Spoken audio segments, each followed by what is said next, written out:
It's late in the evening, Joanna, as you drive down the old dirt road leading to Quilted Plains.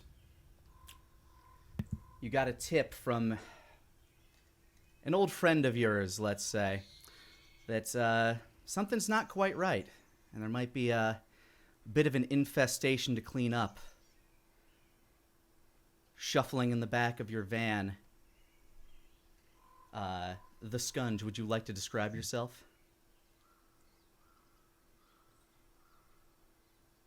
Oh, Shadow, you there? Scunge He is He's muted. muted. Oh, he's muted. I had to stand up, and I didn't want to have my squeaky chairs announcing All it. So, right. in his current form, the Scunge stands 6 feet 2 inches tall, doing his best to put on a human guise for the moment. He has long green hair, though he never fully understood how to change his hair color into a natural color. A pair of rose colored spectacles hide his unnatural eye color.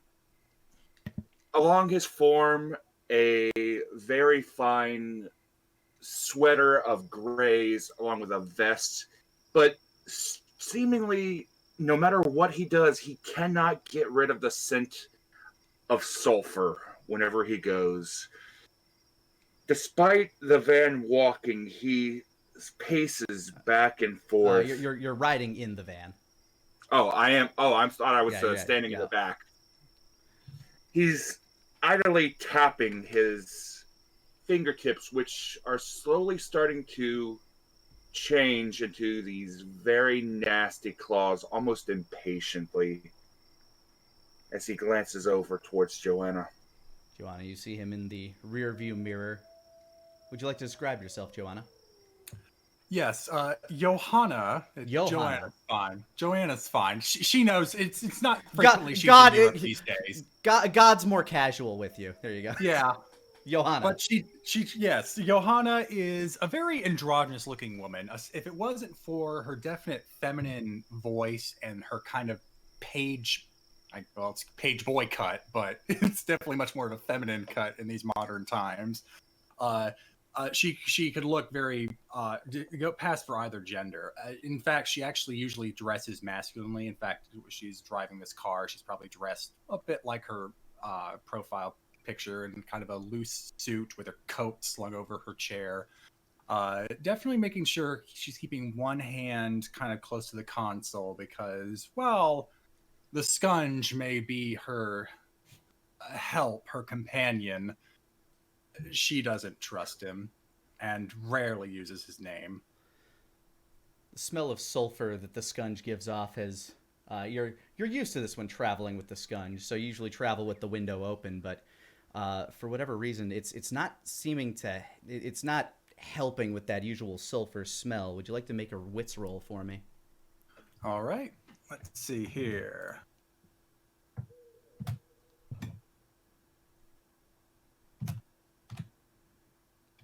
+2. I had to remember what my wits was. 11. All right. With an 11, you realize that the smell of sulfur isn't just coming from the Scunge himself, but there is a pungent aroma of sulfur outside. The nearest landmark you happen to be passing is a sign that reads Redgrave Farms. And you can see an old farmhouse kind of down this dirt road leading off the field. Did we hit another skunk? No. I can smell him. Starting to get close.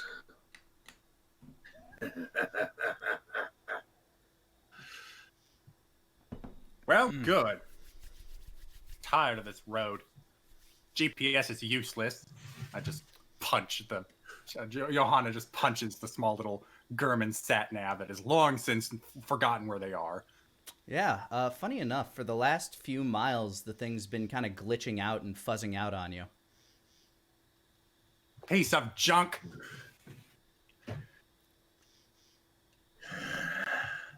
Technology's always unreliable. Use your senses. Trust your instinct.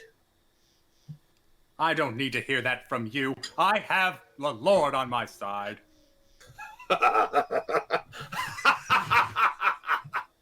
Don't make me give Jesus the wheel.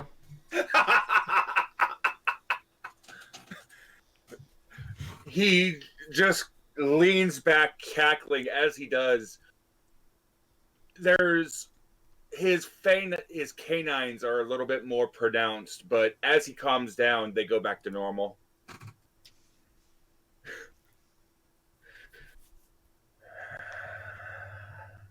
That's zealotism. It's going to be end of you eventually. Well, it was more than enough to bind you, Jesus. He just glares at her out of the corner of his eye. But he says nothing. As you pull up to the old farmhouse, it's a quaint little place, a little eerie at night. But the smell has definitely gotten more and more pronounced as you've gotten to the old farmhouse. You pull up, and there are still some lights on within the house.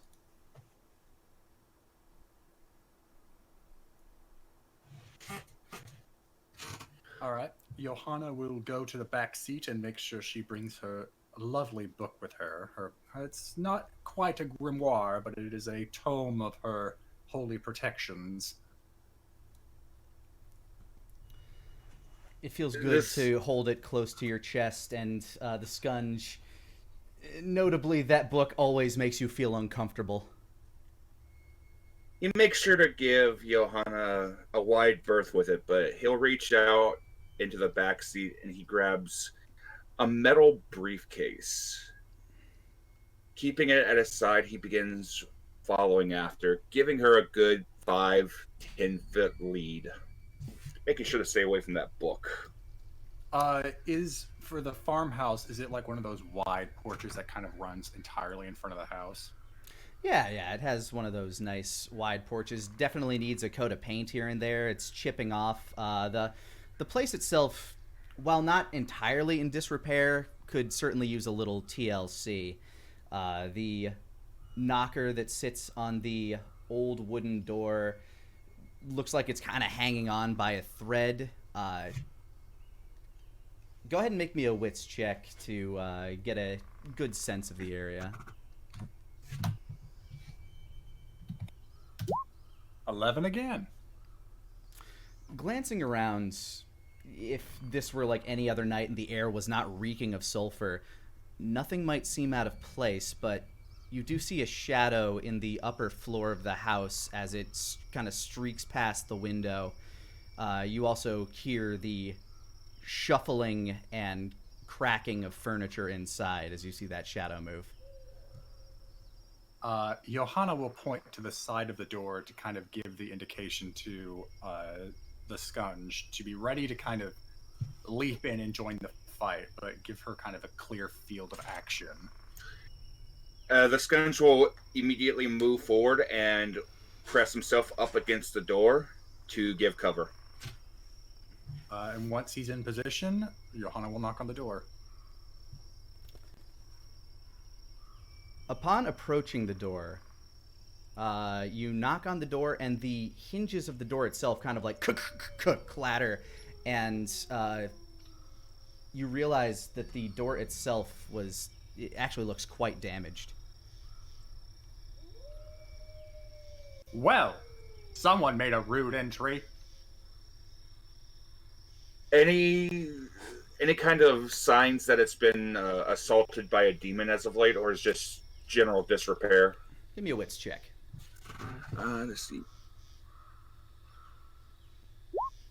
That's a 6.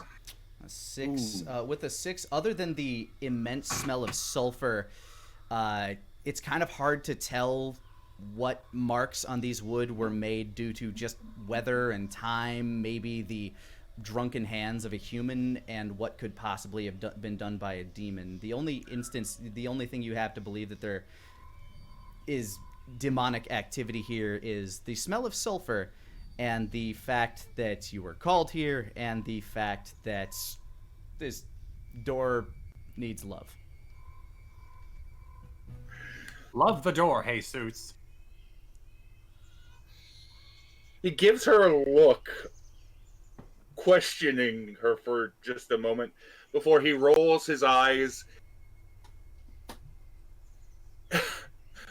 and he half-assed sings a love song to the door.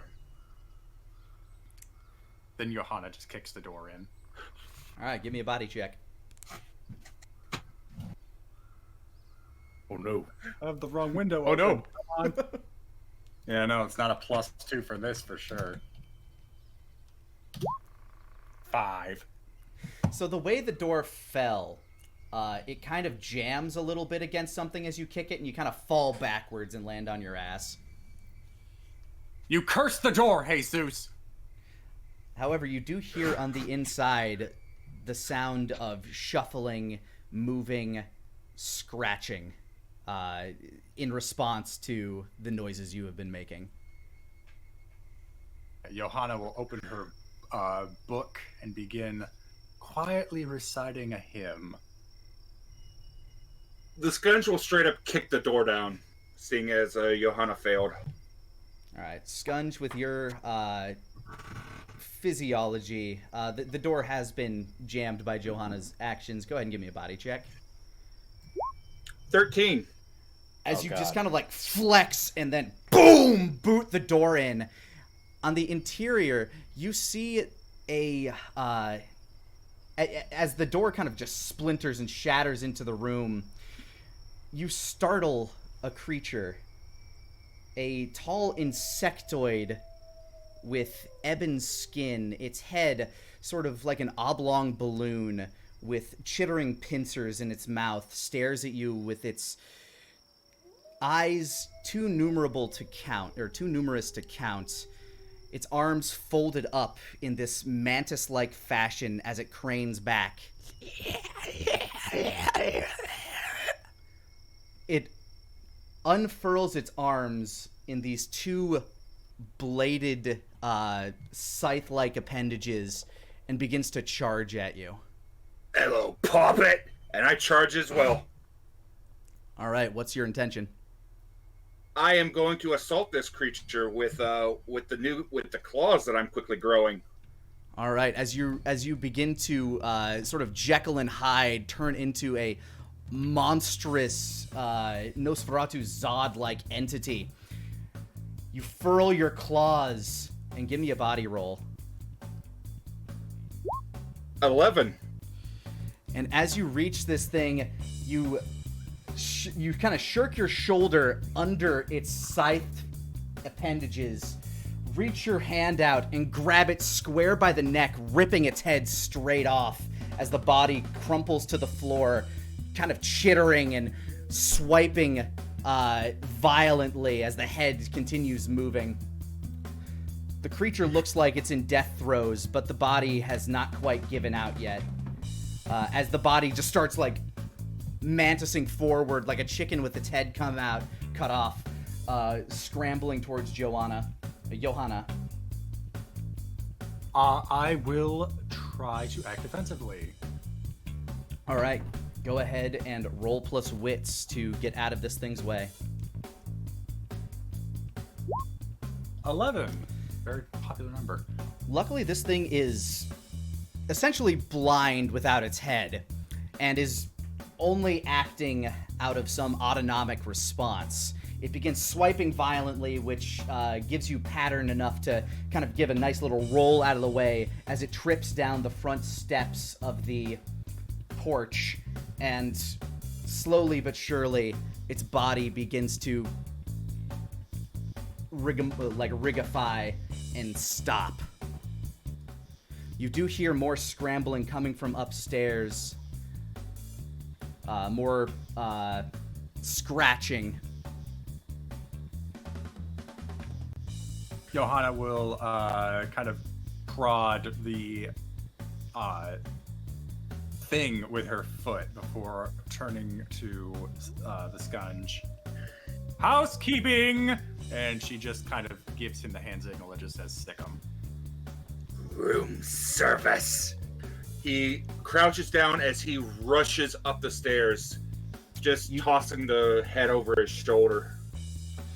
You tear through the breakfast nook of this little farmhouse, which has been thoroughly destroyed by these creatures, walking past the eviscerated body of one of its former tenants, and tear your way up the stairs, knocking over old family photos as you do so. Your new, wider, demonic frame just barely wide enough to get up these stairs as it is. As you get to the upstairs, you hear the ripping and tearing coming from what sounds like one of the bedrooms. Is the door closed or open? It's been ripped open. The door itself is already splintered. Oh, I'm going in there full bore. All right, as you turn in, you see this creature as it, another one of these creatures, pretty much reminiscent of the last, rear up, its face dripping with viscera as it notices you and shatters and leaps out of the window in an attempt to flee. This is a dumb idea. I'm going after it. All right, you leap out the side window of this house. Johanna, you hear the shattering of glass on the side of the home. You see another creature kind of run into this field of chest-high wheat. And you see the Scunge leap out the window, kind of breaking the frame of the house like the Kool-Aid Man as he runs after it. Oh, yeah. And he shall separate the wheat from the chaff. And as she opens her book, the pages begin to glow and blow as they kind of start to seek after the creature and kind of help clear the way for the Scunge. And I'm trying. I guess this is an act defensively because it's the squad leader perk, but I am essentially trying to roll to give a +1 to the Scunge as he chases after. Okay, go ahead and give me a wits roll to track this creature. 9. I didn't roll high enough. All right, you do have a sense of where it's going, though. You see the wheat moving in a pattern, and you're able to kind of give chase and help the Scunge keep up with it and keep eyes on it as you guys make your way into the wheat fields, the fields of wheat. You've kept tabs on it, and you track it to basically one row of wheat. But you start to hear sounds of more of them around you. The skittering, the shifting of wheat.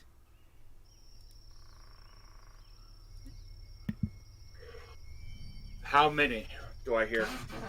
Give me a wits roll. Okie doke, I believe that is... Ooh, that is a 6.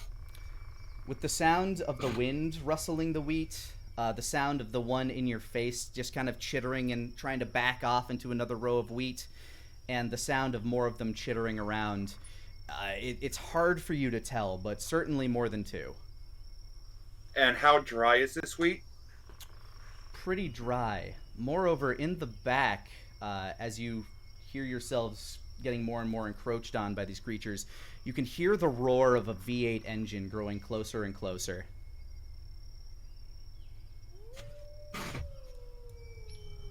It grows closer and closer still. And in the driver's seat, Finn, would you like to describe yourself? Absolutely. Finn is a tall, muscular human male with light blonde hair tied back into a top knot and shaved on both sides. He has a small goatee on his chin. He has one visible green eye, while the right eye appears to be covered with a black cloth that's wrapped around his head like a bandana. He wears what appears to be a white lace-up tunic underneath a black super dry style leather jacket. He wears tight-fitting gray jeans and black steel-tipped combat boots. Holstered on his hip is a rather plain-looking lever-action rifle, and on his back is an axe, whose Damascus steel frame outlines a blade seemingly made of black opal. As when the light catches it, it gives off a bluish-green reflection. Finn, as you roar down this road leading to Redgrave Farms, you could see your old friend Johanna and her loving guard dog, the Scunge, burst their way into the field of wheat, chasing something that you basically know it's a demon by this point. Sort of roll down the window. I got one of those hand rollers. I don't have a fancy car or anything like that. Scunge, My old pickup. Oh, sorry. I just roll down the window. Hey!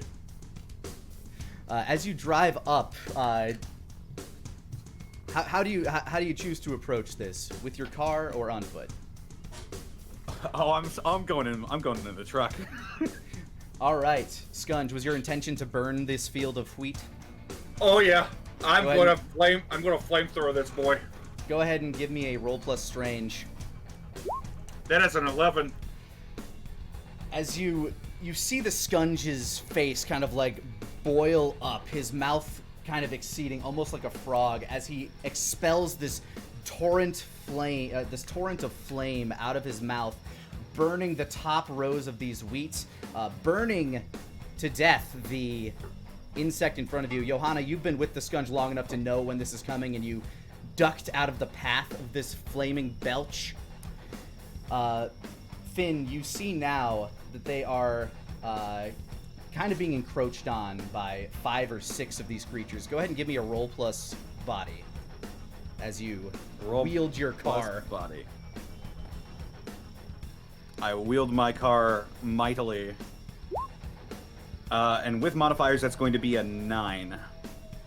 Oh yeah, you didn't add the +2 there. Gotcha. Yeah. Right. As you drive into the field of wheat, you shift gears and start whipping your car into this donut. Into this donut-like fashion. These creatures, they start like wailing at the side of your car. You hear thump, whap, whap, whap, as your car, the back end of your truck, starts eviscerating these creatures. 1, 2, 3. One of them jumps onto the driver's side of your truck cab, slams a pincer that digs its way into your shoulder. You do take 2 damage for this action. Because of my shield, I take no damage. Well, there you go. As you see its pincer coming in, you rock back and are able to dodge out of the way. As you skid your truck to the stop, this creature kind of falls back and falls away towards Johanna and Scunge, leaving just it remaining. As my truck comes to a stop, I kick out the door, being gentle not to bust it off its hinges or anything, and I walk out. I flick my cigarette off into the distance, and I pull from my back the axe that I mentioned earlier, and it begins to crackle with electricity as Tyrannus is now fully alive. You scratch my pain, asshole! Yeah, the creature's trying to make its way back to its feet to get away from this situation. Yeah, I'm just gonna run over to it real quick and try and bring Tyrannus down on this thing's head. All right, give me a roll plus body. Rolling plus body.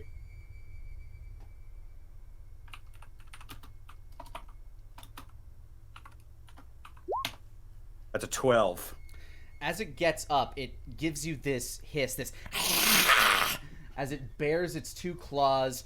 You just straight up Kratos, God of War, bring it down and straight down the middle of this thing's head, and just give it a nice little oomph for good measure as its body begins to split apart like a banana peel.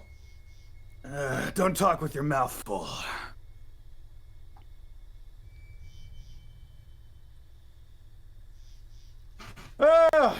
Is that all of them?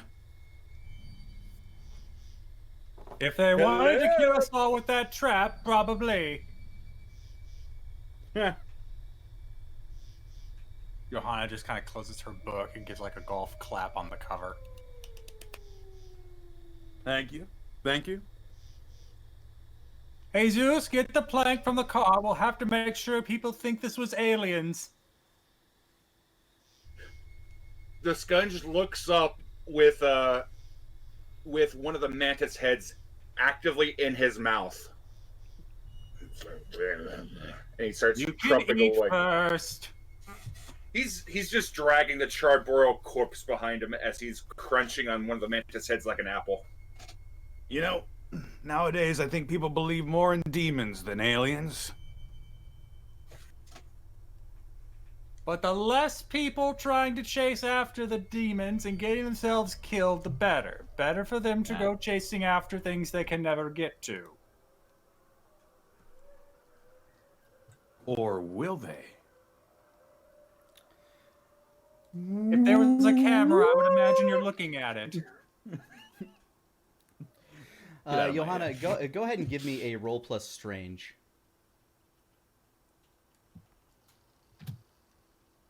Actually, no, scratch that. A roll plus smarts. All right.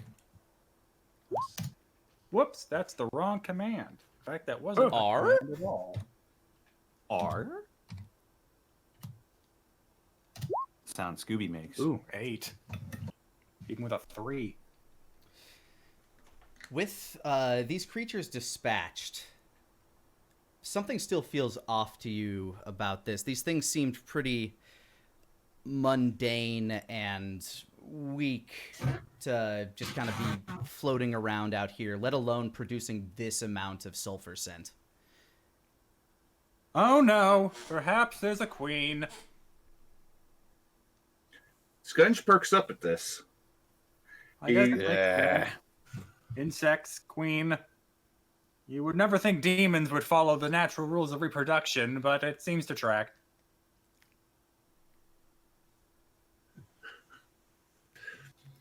He wanders back with the board. If you can make like the truck tracks go elegantly into the circle, I'm sure people will really appreciate it next week. Scunge, go ahead and give me... Oh, sorry. Someone with a drone will make a lovely picture. I don't get paid to make truck tracks, lady. I get paid to kill demons. Oh, well, the truck tracks were already here. You're making a crop circle, which helps kill demons in the long run. Sure. You were saying, Lenny? I was going to say go ahead and make me a roll plus wits as your preternatural... 12. Yeah, very much preternatural senses. As the wind blows from the south of the farm, the sulfur scent picks up even stronger. More than that, you can feel kind of a gust of a bit of heat on the wind as well. The Scunge lifts his head, sniffing the air a couple times. That smile grows to almost Cheshire proportions. Almost his grin, his toothy grin grows even further as he puts down the board and he starts assembling what was inside of the case, a rifle. Ugh.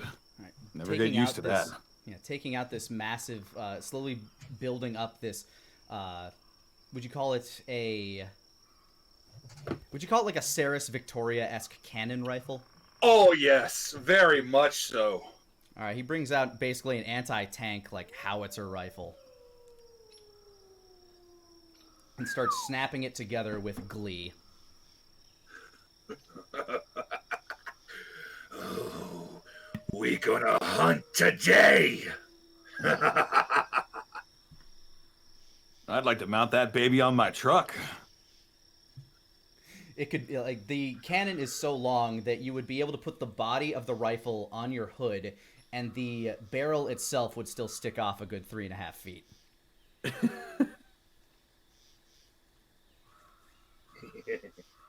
While he's putting together, he's just giggling like a madman. He's got a scent and he is happy. All right, you One snap- would think he just killed another puppy. So you snap it together and start following the scent. Oh yeah, I am moving. You work your At way least around. one of us enjoys their work. The scunge starts working his way around the back of the farmhouse. We should probably follow him, right, Johanna? Yes, or else he's just gonna find another poor farm animal and eat it. That only happened last Tuesday. We had to buy a whole new calf. As you make your way around the back of the farmhouse, Scunge, you are in front of the others. You see a old barn, kind of weathered, slight disrepair. Many of the boards are incomplete. From the inside of the barn, you can see this smoke kind of like rising and billowing out. A dull white light seems to be visible from the cracks and holes within the disrepaired barn. You also have nearby an old tractor sitting by what looks to be a fuel tank, no doubt used to fuel up farm instruments, and a large tower off to the side that's meant to act as an irrigation system. Looks like an old rain collector. How big is the fuel tank? Fuel tank looks like it holds. It's about the size of one of those industrial propane tanks, you know. Mm-hmm.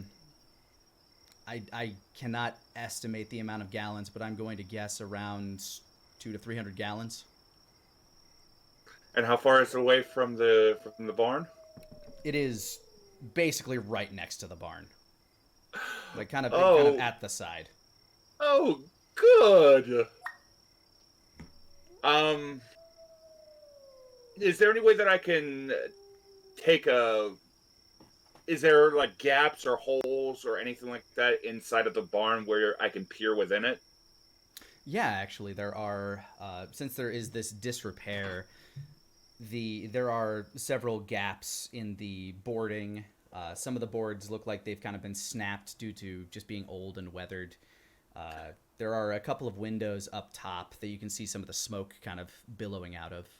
Is there any way that I'd like to try to sneak over to it and kind of gaze, try to spot if there's anything in there specifically?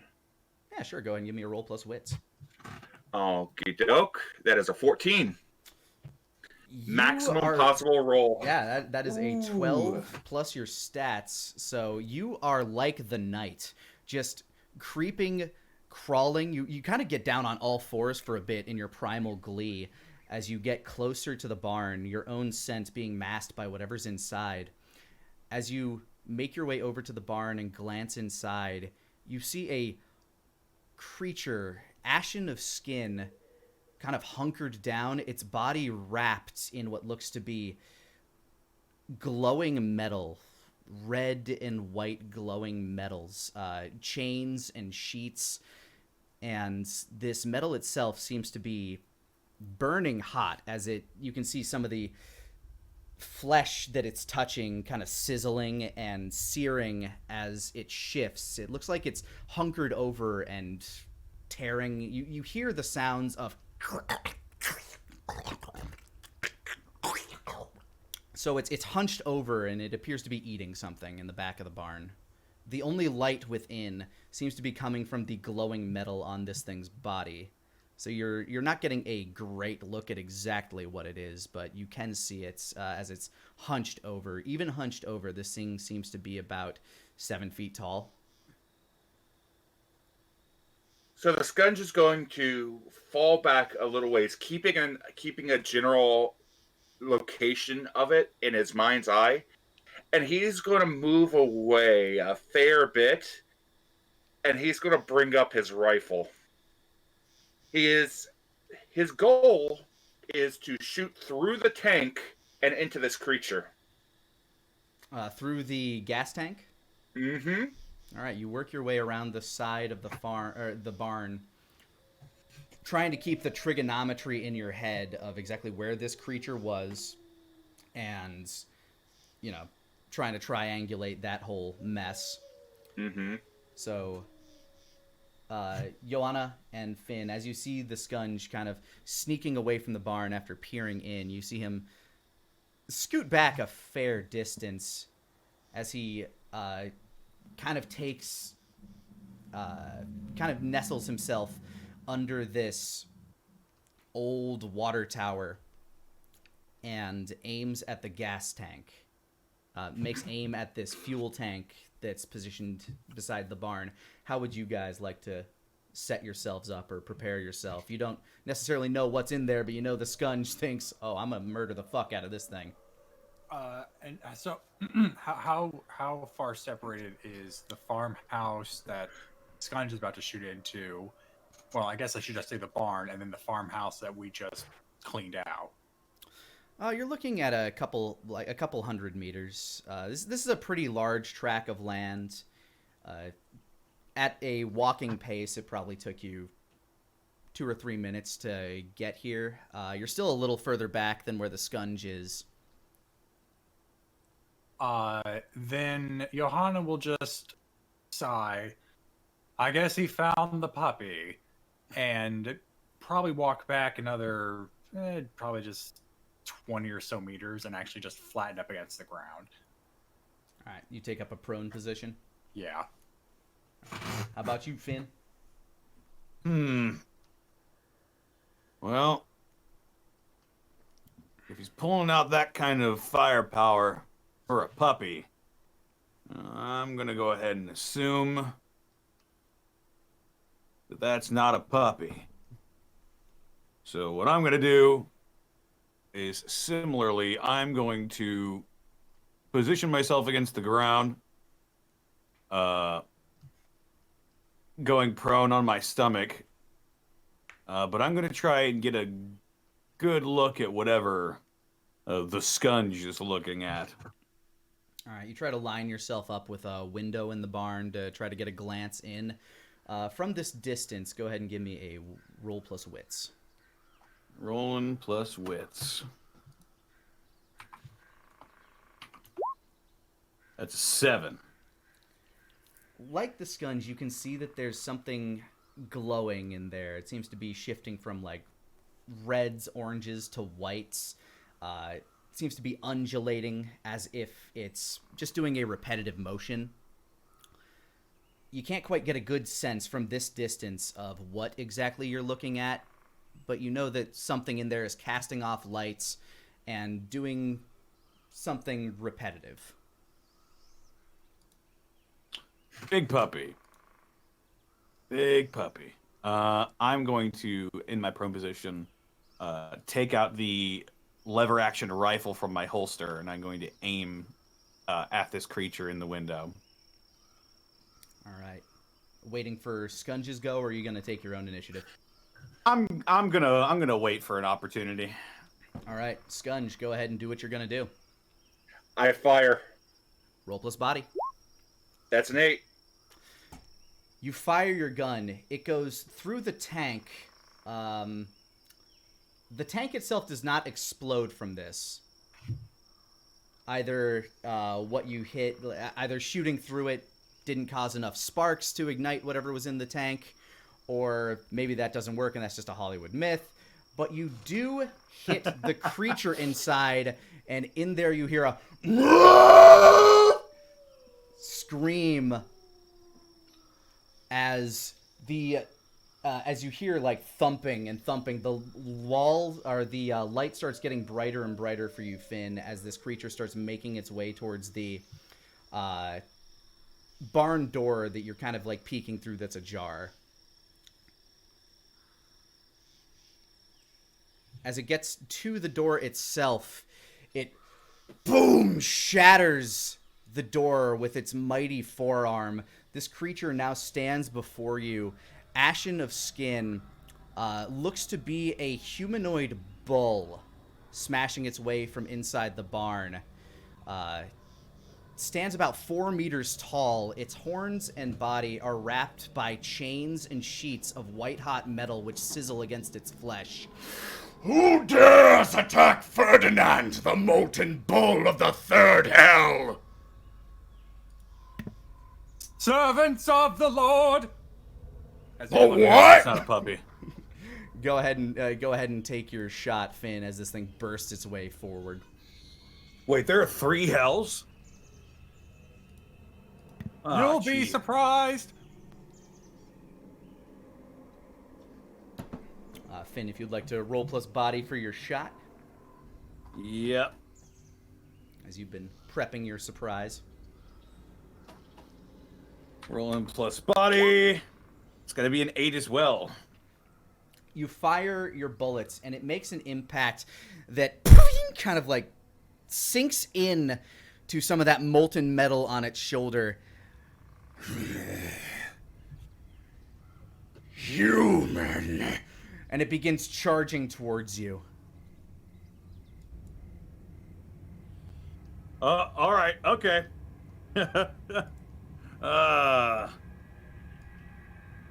got it. I believe in you.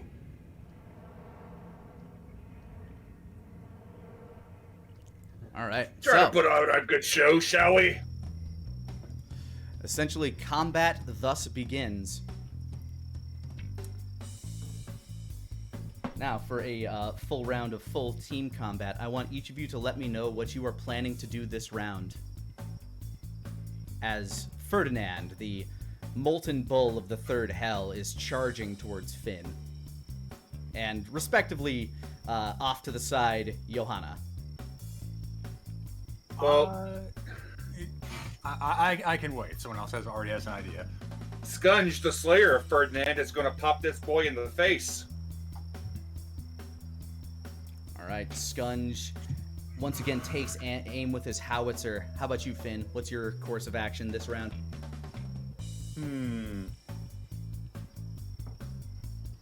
Let me just read one of my abilities here. I think I'll save that. Well,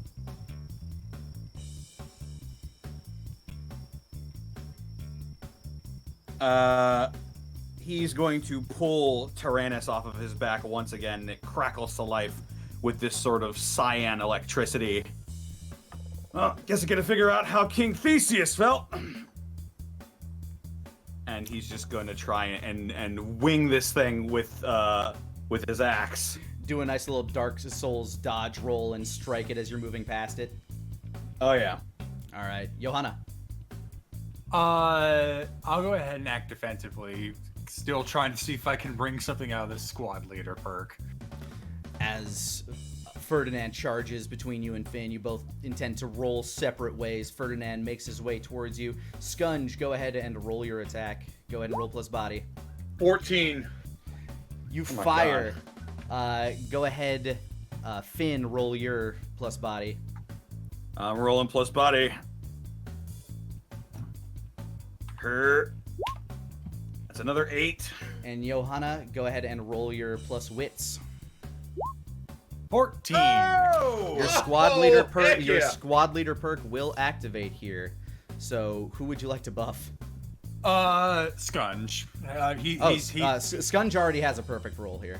Oh, okay. Then I guess I'll go ahead and have it be so I create like a distraction as I roll away.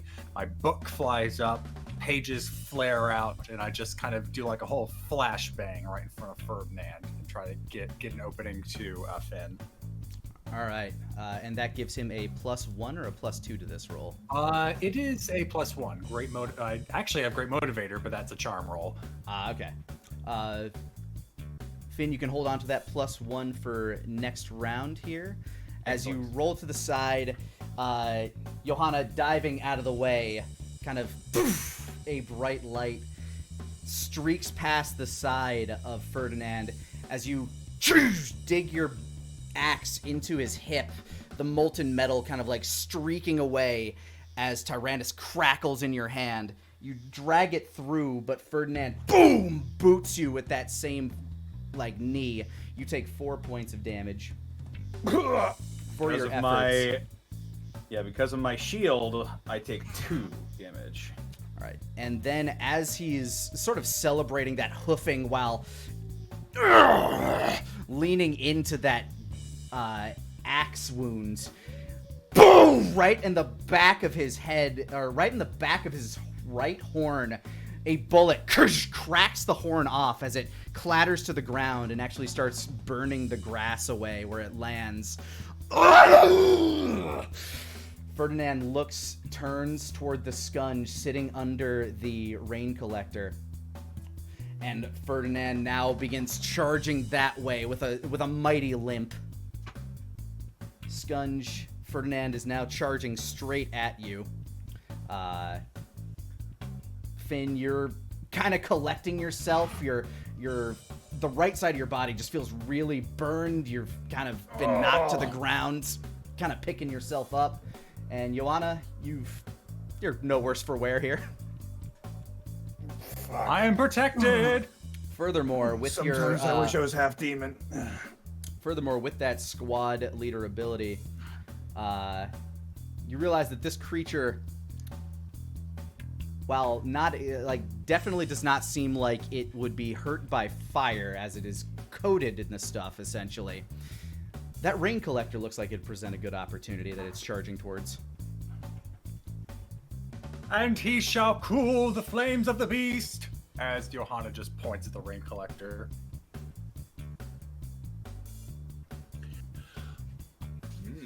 Just letting everyone know about that.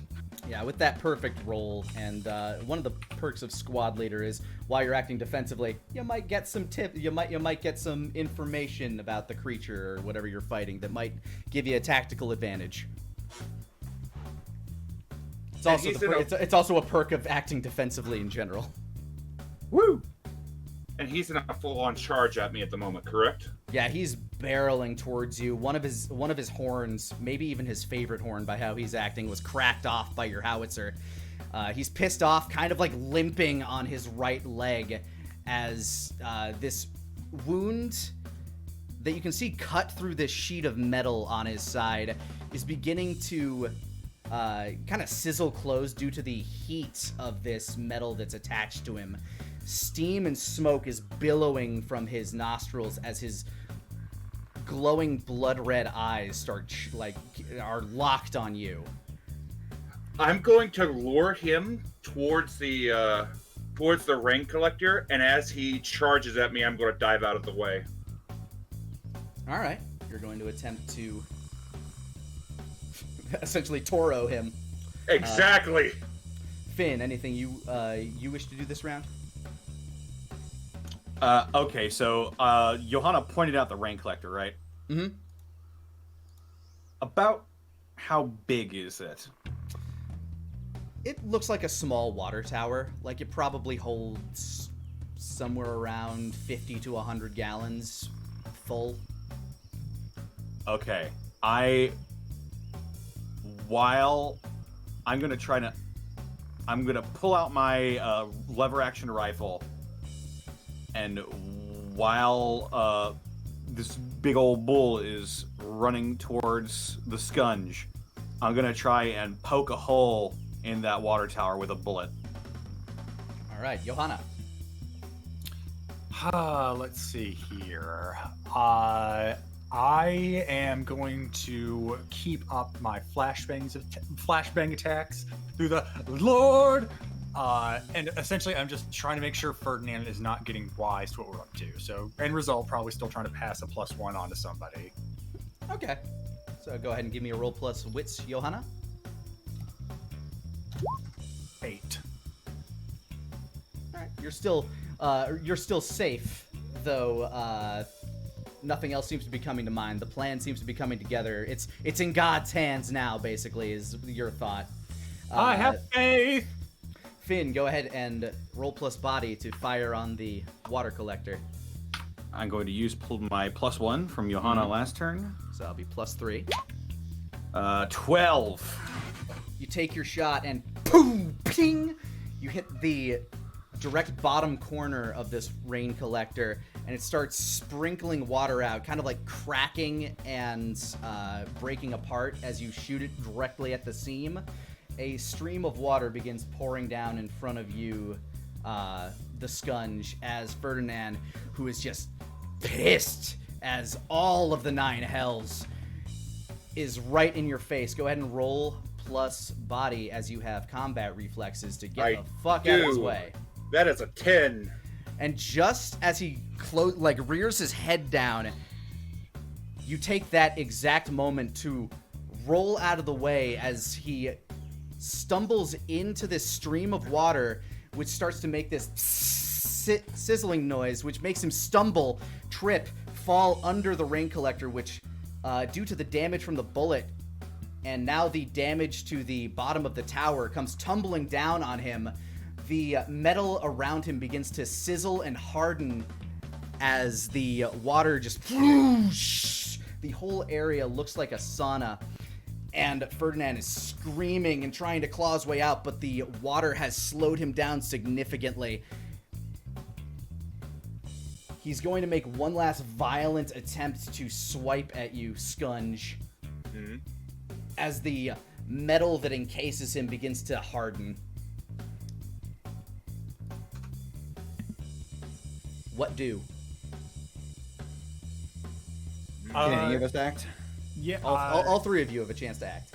I would actually Okay. like to go ahead and see if I could go first. Go for it. Whatever action you describe, what logically would happen first is how I play it, but that is up to the... What I'm trying to figure out is there any way I could give a +1 to them trying to either avoid the damage from Ferdinand or try and finish him off? In your defense, I'll actually say this: roll plus strange, and we'll play it by the same rules as we do the act defensively roll. Okay, so that'd be +1, 6. Ooh. All right, your prayer falls on deaf ears. Even with the wits roll, that wouldn't have made it to the over 10 mark. So. God has given me a busy signal. All right, Finn and Scunge. Can't expect him to do all the work.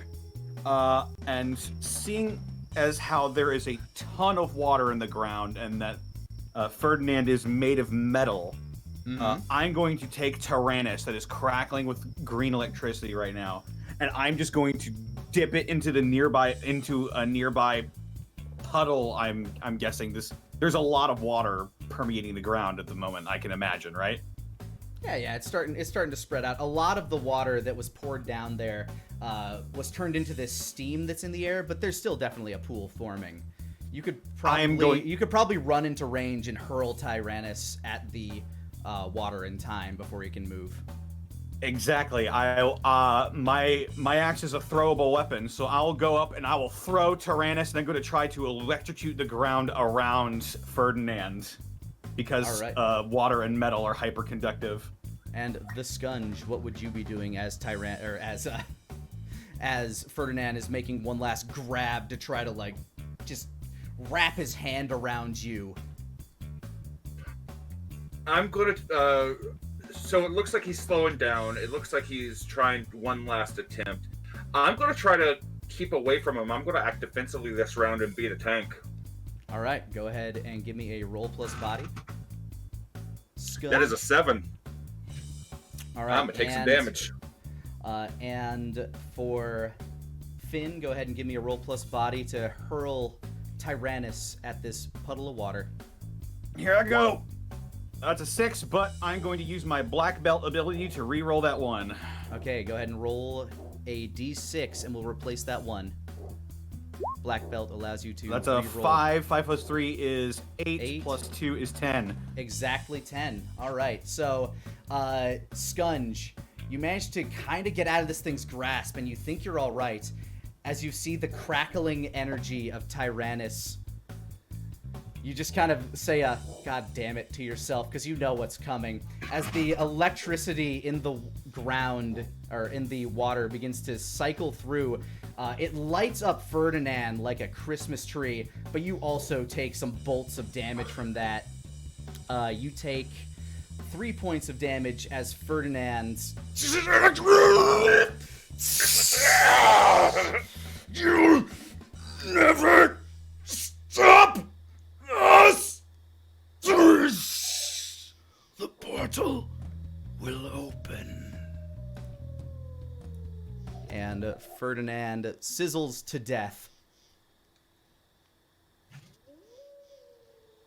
He said we. I don't like the use of the plural. I don't like the sound of a portal. I think my ribs are broken. Dibs Hang on on. Order of importance. I'm gonna hobble over to my pickup truck, and I'm gonna pull out like a pair of rubber boots, and I'm just gonna go stomping over to Tyrannus and pluck it out. It kind of gave like a jolt of energy, but then kind of dissipated as it left your grasp for too long. I want the I'm horn. not taking any chances. Fair enough. Weird demon artifact. Actually, oh, you know what? I did not roll my doctor ability, which I do have. Oh yeah, go ahead. Go ahead Plus and smart, so it's- yeah, roll plus smarts, and doctor essentially gives you a pool of healing points that you can spend throughout the day. All right, so I've got 6 points. How much damage did Finn take from Ferdinand? Technically, I took only 2. Okay, you know what? Then I'll go ahead. I'll as when you get Tyrannus back up, you'll actually see that Johanna has approached you, and she's just flitting through a few pages in her book.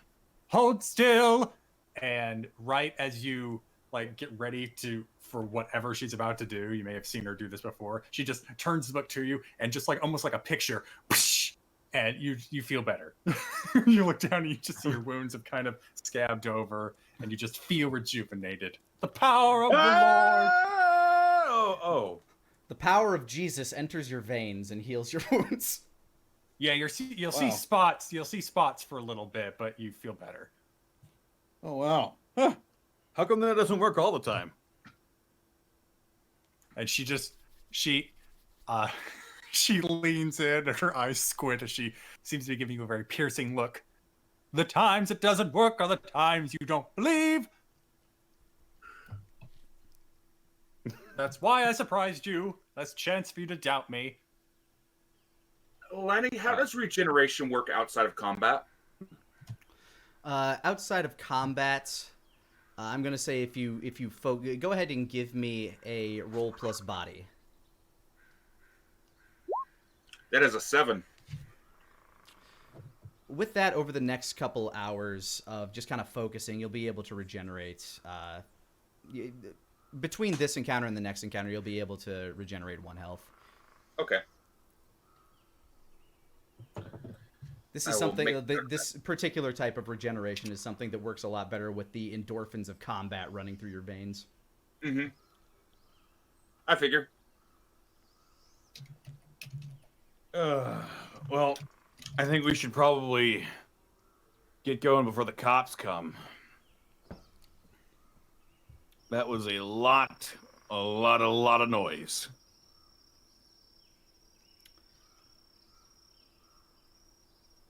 One thing that kind of catches you from that, despite there being a lot of noise and 2 people, Johanna and Scunge, you know that 2 people in the farmhouse were eaten to death by some of those mantis-like creatures. There hasn't been the sound of a siren yet. The aliens got them. No, really, I am concerned. Is there a town near here? There is the town of Quilted Plain, where you were actually heading, where the information, like, that you guys, well, that Finn passed to you and that Finn received through his broker, the information told you to go to that town, as there's something amiss. Well, I think we found our first clue. To Quilted Plains, then? I guess we suppose won't have so. to blame the aliens. I think there are a lot of dead people in town. God save their souls. Oh, that reminds me. Jesus, get the car ready. And you just see Johanna walk back into the house as she That- tries to give last rites to the long since deceased. Not very long since. The bodies are still fresh. They haven't even begun to make that decomposing smell, that lovely smell. They've definitely been eviscerated and torn through for their meat, though. It looks like the scunge interrupted the feast on the gentleman in the upper bedroom. So yeah, Redgrave Farms, not a happy place right now. Well, after the fire consumes this place, new life will grow, all that, and their souls are definitely in a better place. Because, boy, would they not want to still been in their bodies. Yeah, the field Poor of wheat Tony. is the field of wheat is still smoldering and burning. Poor Tony. If I had a hat, I'd be taking it off, putting it over my chest. As the Scunge walks by, he tosses his hat over to him. Really? He just drops it and looks over at the Scunge. Really? The Scunge, as he's dragging corpses and clutching the horn, gives that giant grin as he's slowly reverting back to human form. Go start the car, you piece of shit. I drag a couple bodies to the car. Might as well bring a snack. You kind of throw them into the back of the van. It's one of those vans where the back of the van itself doesn't have windows except for the rear two-door opening trunk of the van. So The priest drives a windowless van. How fitting. It's a good way to hide the demon you carry with you. Uh-huh. And that's what everyone thinks when we drive by. Yup. Finn's fingerless gloved hand sort of curls into a fist and cracks by itself. First chance I get, demon. Oh, that sounded good. Hold on. And Johanna just actually cricks her neck to the side and a lot of pop comes out. You say that, but now I'm trying to do it too. All right, so you guys headed towards the town of Quilted Plains proper? Yeah. Yeah. All right, you hop in. Do you all take one car, or do you hop in your truck, Finn? I hop in my truck right. before I get the blood off of it with some of the water that's in the ground. I don't care if it's all muddy. You wipe it down a Probably bit. don't want people to see that. Definitely going to need to do some detailing on this thing, as a lot of the bumps and dents. It looks like you hit massive clouds of bugs. Which not far off. As you guys make Think your way. I'll start saving up for a monster truck. That's what I'm going to do. You guys start making your way toward the town proper of a Quilted Plain. As you drive down the lonely road, you see in the distance the town itself is only a silhouette against the a silhouette against the horizon in this fairly well moonlit night. Where is it? Did I not make a page for this one? Well, I will.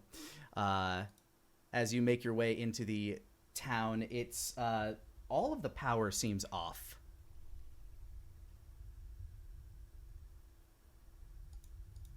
You're driving down these streets. There's nobody outside. Cars are what few cars are in this one-horse town are look to be kind of like abandoned on the side of the road. It's a very small town. At its center, you find a diner. Where did my notebook go? Trying to do two things at once. You find Mama Trish's diner. Across the way from that is Virgil's Auto. There's a few housing areas and a sheriff's department, a sheriff's house. Not sheriff's house, you know what I mean, a police department, a constabulary, and all the little things that you need to make a town thrive. Even a small church and a residential zone. Oh, sorry to ruin the mood a bit, but has the player banner been moved over? Because I don't see the stream, but I'm still looking at all the action stuff in the first page. Oh, there we go. Just needed to scroll that down a little bit.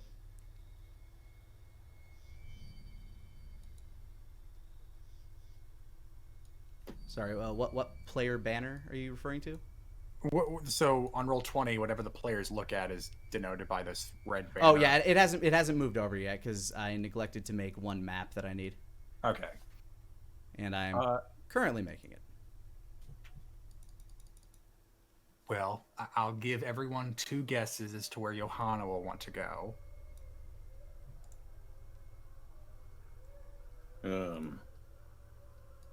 Well, this is spooky. Can I pull out my phone and check to see if I have a signal? Sure. And in fact, you do not.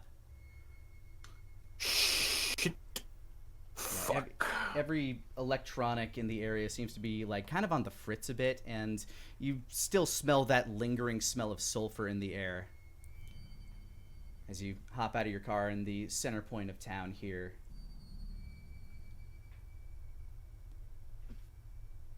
The Scunch hops out of the car, cracks his neck, shifts, stretches a little bit, and he tosses what's left of the demon corpse that he's been munching on off to the side. Oh, good. Yeah. You toss that corpse to the ground, Scunge, as you continue chewing. Go ahead and make me a roll plus wits, Scunge. Okie doke. That is a 10. You see the glinting of something from a nearby window. As your eyes peer over, you see that it's the barrel of a hunting rifle pointed squarely at you, which gives you enough time to kind of duck your head as you hear the bang and the shattering of glass and the ping of the bullet that embeds itself in the road sign behind you. You hear voices from across the street coming from inside the diner. What'd you do that for?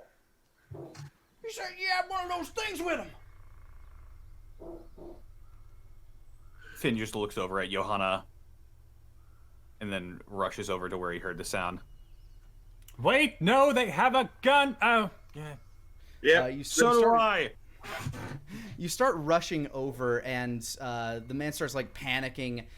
This kind Hey! of older balding gentleman in this mechanic's smock that you can see inside the diner. Oh shit! As he's Hey, starting take to. it easy. We're on the same side. Friendly. I told you. As a more posh-looking gentleman with kind of a three-piece, like, well, it would be a three-piece suit, but it looks like he's only wearing the vest and the dress shirt right now. Kind of slightly dirtied brown khaki pants on, is talking to this older balding gentleman with the rifle who's wearing this mechanic's uniform, this mechanic's jumpsuit, kind of oil stained. Oh, I'm sorry, says the man with the rifle. Please, these people have been through a lot today. Yeah, I can kind of see that. Would you like to come in and seek shelter? I'm not sure if that sound's going to draw any more of those things out. Well, from what I know about demon hunting, would I know that sounds attract them? It depends on the demon. If they are low of intelligence and just sensory reliance, yeah, probably. And these people they're just in like a diner, right? Yeah, they're in Mama Trish's diner. I don't know. It could. Do you guys have like a walk-in freezer or something? Everybody's barricaded back there right now. What's left of the town, anyway, that we could find. Damn it.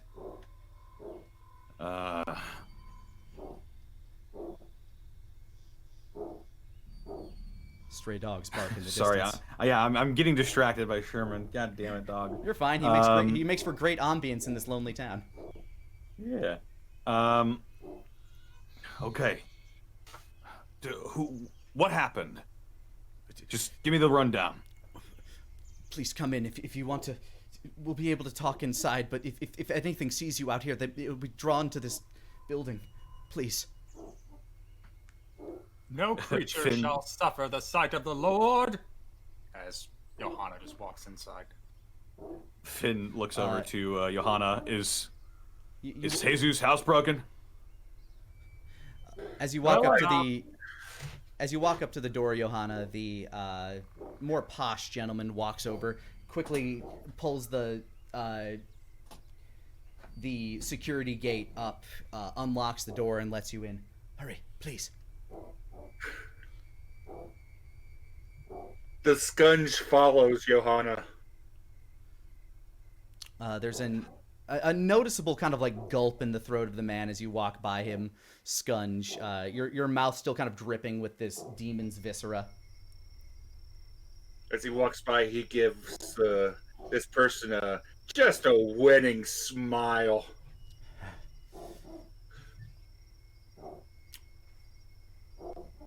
Finn sort of shoves his shoulder.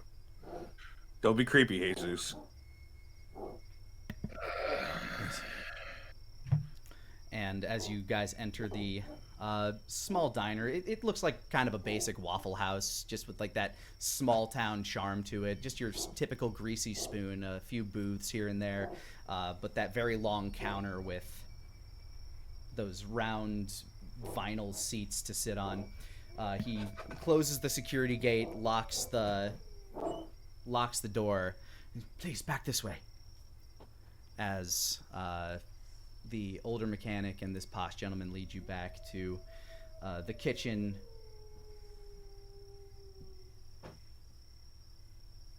Inside there are two others at present. A young boy with a dishwasher's apron on, and a blonde, curly-haired, slightly heavy-set woman with lots of grease stains marking her apron. Are they safe?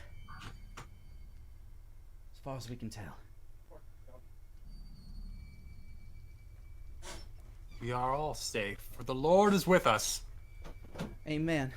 The curly-haired woman just sits down, like kind of holds her hands in a praying motion and closes her eyes. Finn rolls his one good eye. And when she opens them, the scunge is standing in the back. Hey, Zeus. Stop. I said don't be creepy. Eat your thing. I don't know what you're talking about. I'm just standing here. I know you saved a leg. Go over there and eat it. He walks back, and he takes a seat at the diner, and he just starts crunching. Maybe so not in front of the. Ooh. Okay. Okay, so Scunge goes back out into the dining room and I'm guessing just sits and starts munching on the leg, and I got a leg. I got a leg. Hey. so Scunge is going to be playing sentry out front in case anything comes by, I guess.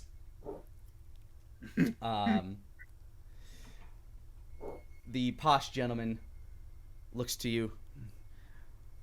I'm not sure what to say to the lot of you. You clearly aren't from around here. And nope. No, we are not. Introductions, of course. How dare we be so rude? I am Johanna Carling, scion of the great Charlemagne and servant of the Lord. Humble servant of the Lord. Always forget that. Humble servant of the Lord. Yes, blessings. And you, I'm sir. Finn. I'm Finn. Just Finn. Sole proprietor of Heaven's Devils. I kill demons for a living. So you're familiar with these creatures, then? Yup. The blonde, curly-haired woman. I knew it. I knew they was devils. Devil hunters. No, those things. Those Oh, things were right. devils. No. Yes. Correct. They could also be aliens, not sure. Johanna just kind of gives Finn a very go with it look. Look, I need to drum up business somehow, man. My name is Angelo. Angelo Morbrook. I run the academy outside of town. I came here. Well, when all of this went down, I wanted to try to find as many as I could to bring them back to shelter at the academy. This academy. What exactly kind of academy are you talking about?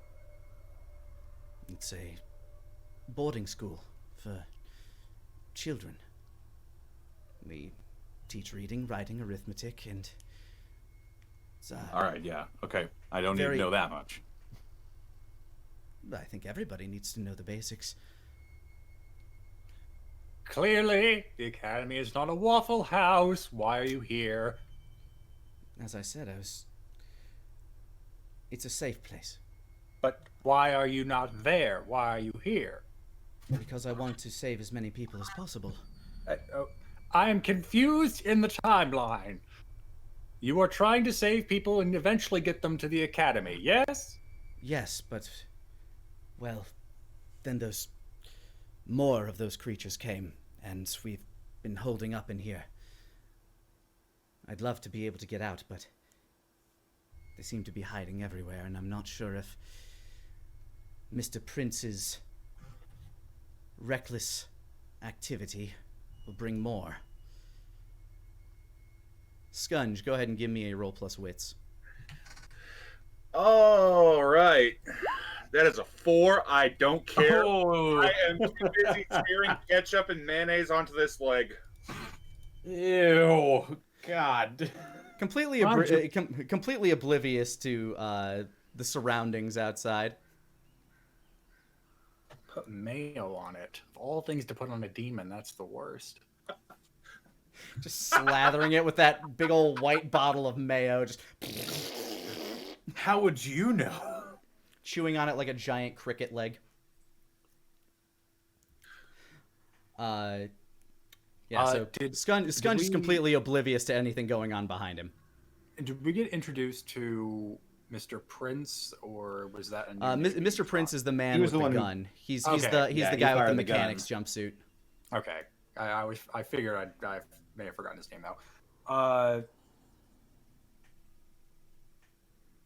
Johanna would like to see if she can't maybe detect if he is holding something back. Sure, go ahead and give me a wits roll.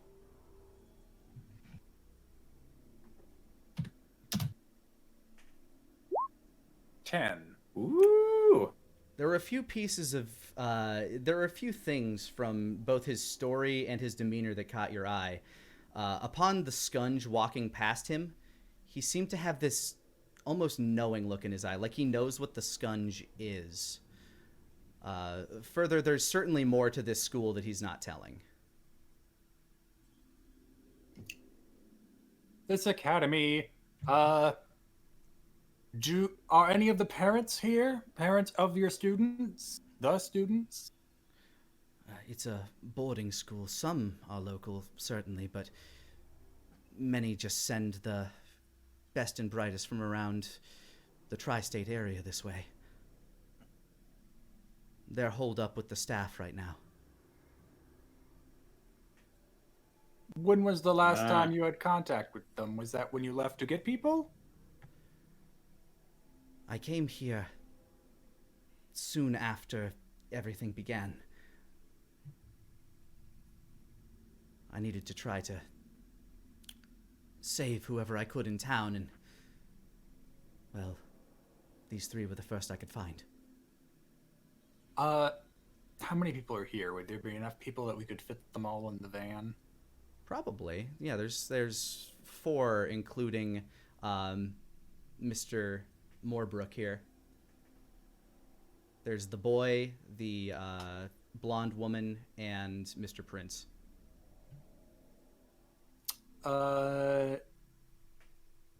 Johanna will turn back. Let me see. We might be able to ferry you across this damnable land. Let me speak first with this other driver. And she points to Finn and kind of signals for him to go back towards the scunge. All right, as you guys make your way back into the dining hall, go ahead and give me a wits roll. The scunge is smearing peanut butter on the entire thing at this point. Why do you have ketchup, mayonnaise, Six. mustard, and peanut butter? Yeah, you're kind of taken aback by the scunge's disgusting meal. Your kind deserves naught but death. I'm surprised you haven't dipped it in the toilet yet. That's gonna be a 9. And Finn, as you take your eyes away from this disgusting monstrosity, you notice that there are more of those creatures now kind of roaming around the streets, maybe even dozens of them. I just sort of... Seems to have kind of like shaken their way out, looking for what made that sound. I take Tyrannus off my back and I just sort of pat the scunge on the chest and I point out towards the moving shapes in the distance. Oh, by the Lord, you didn't look out the window! The scunge just glances over with the entire leg just hanging from his mouth.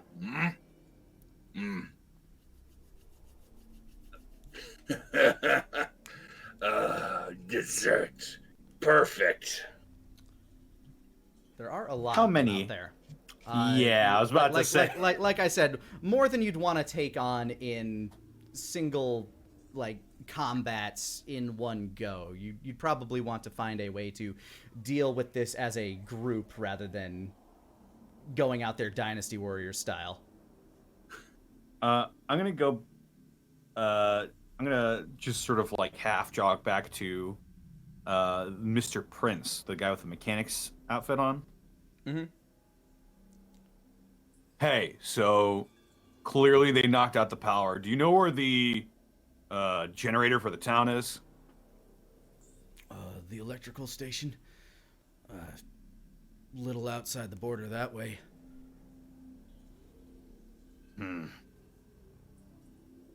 Okay. Should probably work to get that turned back on. You'd also need to get the... Well, we have a generator at the auto shop across the way. Might be able to get some electricity, at least over there. Okay, so there's a generator in the auto shop, but there's a electrical station somewhere outside of town. Yeah. Okay. Well, we'll probably at least want to get a little bit of electricity going.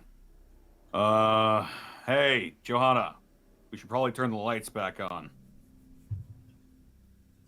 Sensible, but how do we get past them to go to either location? What do you mean past them? As Angelo walks forward and now, kind of looking out the window. Dear God. Right when he sees them, Johanna will look at his face to see if he's either going... Is there any form of guilt in his response? Go ahead and give me a roll plus wits. 8. There is a look of shock, but it's a kind of a knowing shock. He also kind of knows what these things are.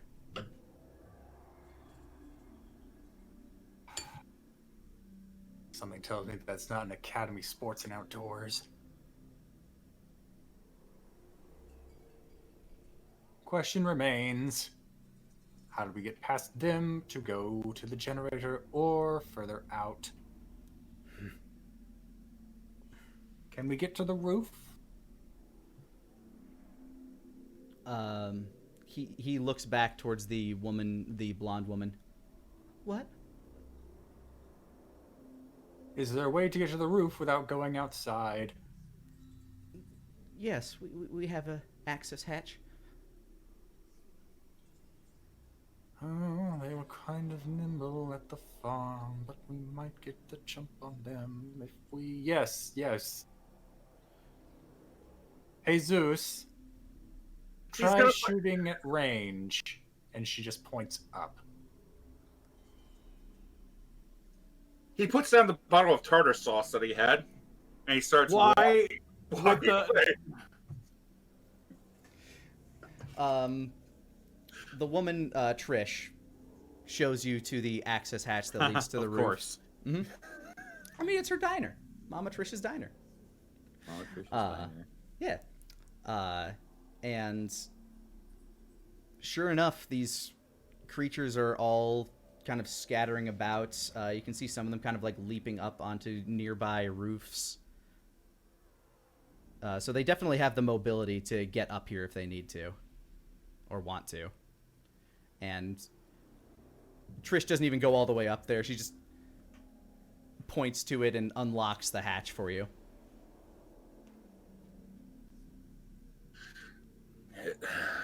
As much as I hate to do it, I could always just, He waves the leg a little bit. lure him away.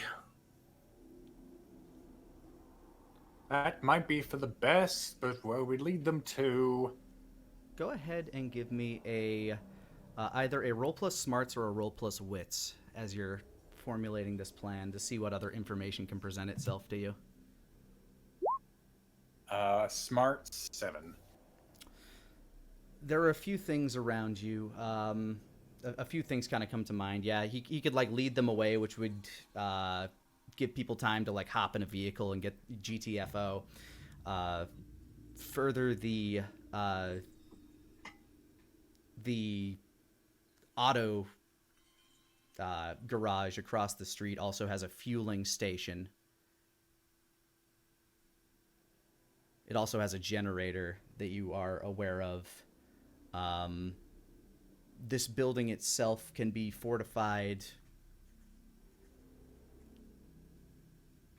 But that's about the information that you have. When you say this building, are you talking about the mechanic shop? The mechanic shop across the way is the place that also has like kind of a fueling station. You also know that it has a generator. This building could potentially be fortified if you rip out its guts or like, just kind of like topple the counter and shove everything up against doors, so you could try to maybe funnel them in one direction if you wanted to thermopylae it. The generator, is it something that could be moved, or is it pretty much built into the other building? That's something you'd have to ask Mr. Prince, the mechanic that works at the shop. Is your generator something we could move here? It's pretty heavy, but given the right tools, probably. Only it had a signal. We could perhaps have one person lead them around town, have another grab the generator, bring it over here, and then conclude the chase with a massive... And she looks back at Mr. Prince, but then kind of turns away from him as her hands kind of make a blooming explosion gesture. Angelo raises his hand. I can lure them away. You sure? It's not really, it's a pretty harrowing proposition for a civilian. Why do you believe you can lure them away? I've been safe so far. And I may not look it, but I can defend myself. That is highly suspicious. Defending yourself is one thing. Fighting against demons is an entirely different thing. Trust me, I would know. I have no intention of vanquishing all of these demons. Simply You're lucky to get leading one. them away. Could you lead them away and then back, preferably over there? And Johanna will point towards the fueling station. I see. Keith, is there a way to get the fuel pumps running? I know with the power out, they won't be active. If I lure them away far enough, would you be able to get the pumps going? Is your intention to set a trap for them? Yes. Yes, I could probably lure enough of them away to make that happen. The rest of you, when they're lured away, use what vehicles at your disposal. Get to the academy. You'll be safe there.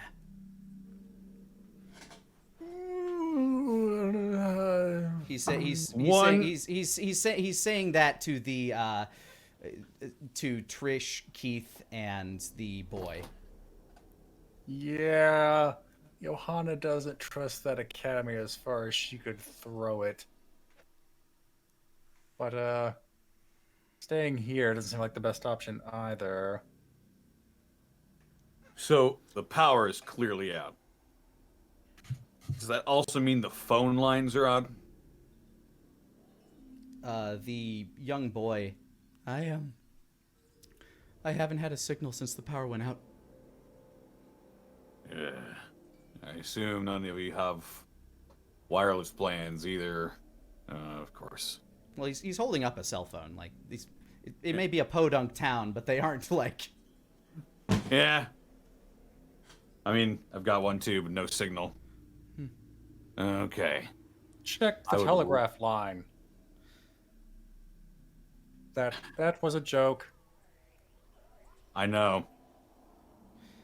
I just had to remember what a telegraph was. Keith, Trish, take young Linus with you. You two. He points. Mr. Angelo points to Finn and Johanna. A word in private to plan. All right. Yeah, sure thing. You guys step out of the kitchen. Scunge, are you going to just actively be set up on the roof right now, just keeping your eye on shit? Yeah, I'll keep an eye on everything. All right, give me a roll plus wits. Okie doke. That is an 11. Nice. You're keeping yourself nice and still, not drawing any attention to yourself as you're scanning around. As you've been counting, you currently believe there are 50 of them in the vicinity. Oh. They don't Now seem these- to be, they don't seem to be acting on anything specific just yet. They were drawn here by the sound, but have yet to locate anything. They're just kind of mindlessly wandering. Now, given that I'm a demon, do I know what kind of demon they are? Like, are they just lesser demons than I am, or? Oh, they're lesser than you. These things are basically just drones. They are the, if there were a war in the Hells, these are the pawns that are thrown out there just to kind of like beat themselves against a wall of something to soften stuff up for the main course. So could I make a guess that I could probably make a guess there's something stronger here? That there's a stronger demon commanding them, basically. Yeah, as you can draw that conclusion just due to the fact that at the farm you found a stronger demon among the weaker ones. Mm-hmm. So there's clearly like a commanding demon somewhere around here.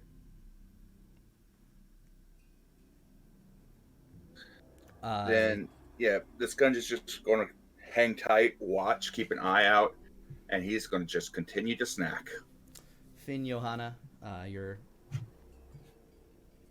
out, like, kind of privately in the dining room with Angelo. I may know what brought these creatures. Oh, that would be a big help. Really? My academy has been in place for well over a century. This town lies on a specific ley line between this realm and the many hells.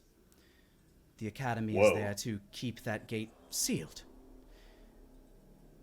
Unfortunately, a witch is in our midst. Witch? And Johanna's hair begins kind of flaring up like it's a Studio Ghibli movie. Yes. Finn sort of raises his hand. I have a question. Please. What's a ley line? Also, is this like one of those witches with the cauldrons, or like is this? I don't.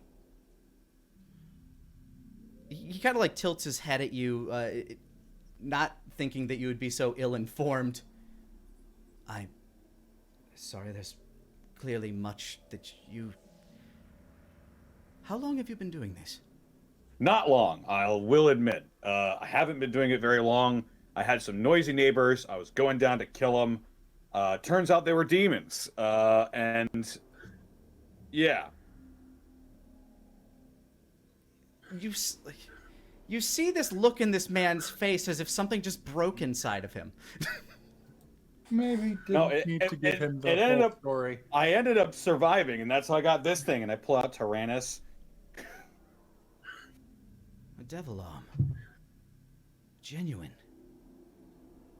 I've heard that thrown around a couple times, but when it comes to the whole mystical mumbo jumbo thing, I'm not too well versed. But I know how to swing an axe. Well, then you're perfect for the problem that we share. That's what I like to hear. I've been tracking this woman since she got to town. She lives at the end of Mulberry Lane.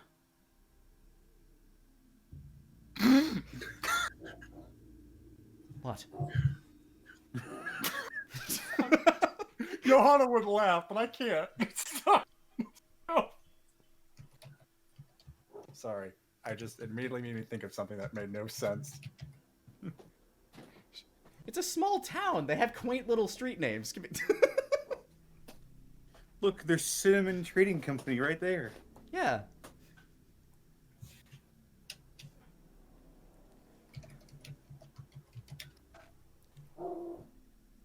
I can lead these creatures away. I can maybe buy you 5 minutes to get everything set up across the way.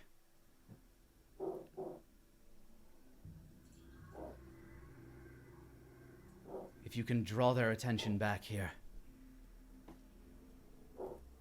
Take them all out at once. That will leave her vulnerable.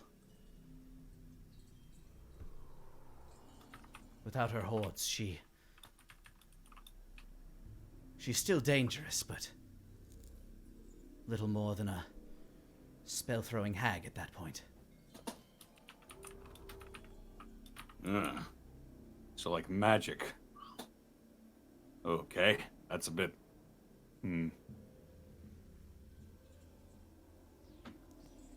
Yes, magic exists. He just kind of like sits there like, I don't know what to tell you. Look, man. This thing is clearly magic. I sort of stumbled into all of this, so you'll forgive me if I'm not too knowledgeable. That's what she's here for. I just swing the axe. Well, then may you swing it well. Uh-huh. Now, we're clear on the plan then. You get the pumps working. Draw the horde back. Destroy them in one fell swoop.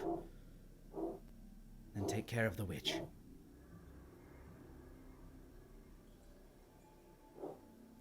Any objections? We'll look to Johanna. Johanna just gives her hands up to the air. It is as the Lord wills. Okay. Mr. Prince. Yeah. These gentlemen will need your key. Oh, pardon me. This lady and this gentleman will need your key. He goes back into the kitchen and Keith walks out and sets the key to the pumps, like this roll of keys on the counter, pulling one off, probably for his vehicle.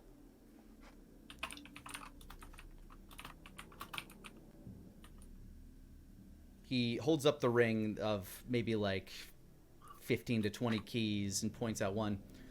This one is for the pump. And this one will open the door to the generator. He sets the keys back down. I'll take that. I believe I can work the pump. You and Jesus can work with the generator. Though, no. Order flipped. If we need the pumps on first. Never mind. Let me You need the generator on first, if anything. Yeah, because the generator won't work without the pumps. Yeah, Or the she was pumps still on won't her work plan without of the just generator. blowing everything up. So, actually, it might make sense for Johanna to have the keys if she's going to be the one trying to work the generator. Fair enough. Go for it. I'll Alright. toss her the keys. Okay. I'll buy you as much time and then try to lose them. All right. God be with you. The Lord is with us always, and she just holds her hands up, and you actually see dim light start to flow out of her hands for a moment. Angelo nods as he makes his way towards the back door in the kitchen. Let's get it done in 10 minutes. Can't let a single one of those suckers live. And with the... You hear the subtle creak of the door open and close. And then you hear out in the streets, Angelo, "Over here! Over here!" As he starts running. The creatures scunge immediately. The creatures kind of take notice and start kind of fluttering their little tiny back, like the wings on the back of their legs, and start kind of like working their way over to where they hear the sound. And you see them start to stampede as Angelo makes his way over to a little moped and starts kind of like cycling down the road that these creatures start chasing after him. Oh my god, he's on a moped. Yeah, I don't think he's coming back. A vast majority of them start to go, and immediately, once those things start running down the streets, the rest of the people who are back in the kitchen begin to run out and start following Keith towards a nearby sedan. They hop in and start taking off. You now have a little bit of time to do your plan. Well, thank God he didn't hop in that Prius. Then he'd be screwed. And as they're making fun comments on the various cars in the parking lot, we're going over to the machine shop. You make your way over to the garage. Scunge keeping an eye on you from the top of the diner across the way. Seems abandoned from out front. Everything's kind of dark. You see the fuel pumps and the front of the building. Looks very quaint, kind of 1950s auto shop. If you wouldn't mind making sure the coast is clear before I get to work. Yep. I'll pull out my lever action rifle rather. And I will keep watch out, and I'll scan the area to see if we got any uglies. All right, Scunge and Finn, give me wits rolls. 10. All right, and Finn. 9. Scunge, you see some movement on the inside of the garage through, like, you see, like, the bobbing of the outline of the head of one of those things from inside one of the windows on the face of the garage. He will raise a hand in the air and hold up a single finger.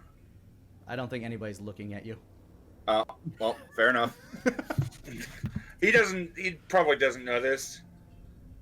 He lines up, he keeps an eye on it for the moment. Finn, nothing immediately is jumping out at you from your angle. And Johanna, right. in order to set everything up, go ahead and give me a roll plus smarts. Before she does that, Mm-hmm. I would like to just say, hey, we make a pretty good team, you and I. We should work together more often. And I'm going to activate my Great Motivator perk. All right. Oh, go you ahead. got that too. Yep. Go ahead and give me a roll plus charm as you describe what Great Motivator does, pending the result. Great Motivator. You may attempt to draw inner potential from your companions. Roll plus charm. On a result of 10 or higher, the target gains +2 to their next roll. On a result of 7 to 9, the target gains +1. On a result of 6 or fewer, you miss the mark, and their next roll takes a -1 penalty. You may attempt this ability once per companion, once per day. Once per companion this- per day. This is going to be... Ah, jeez. Oh, jeez, Louise.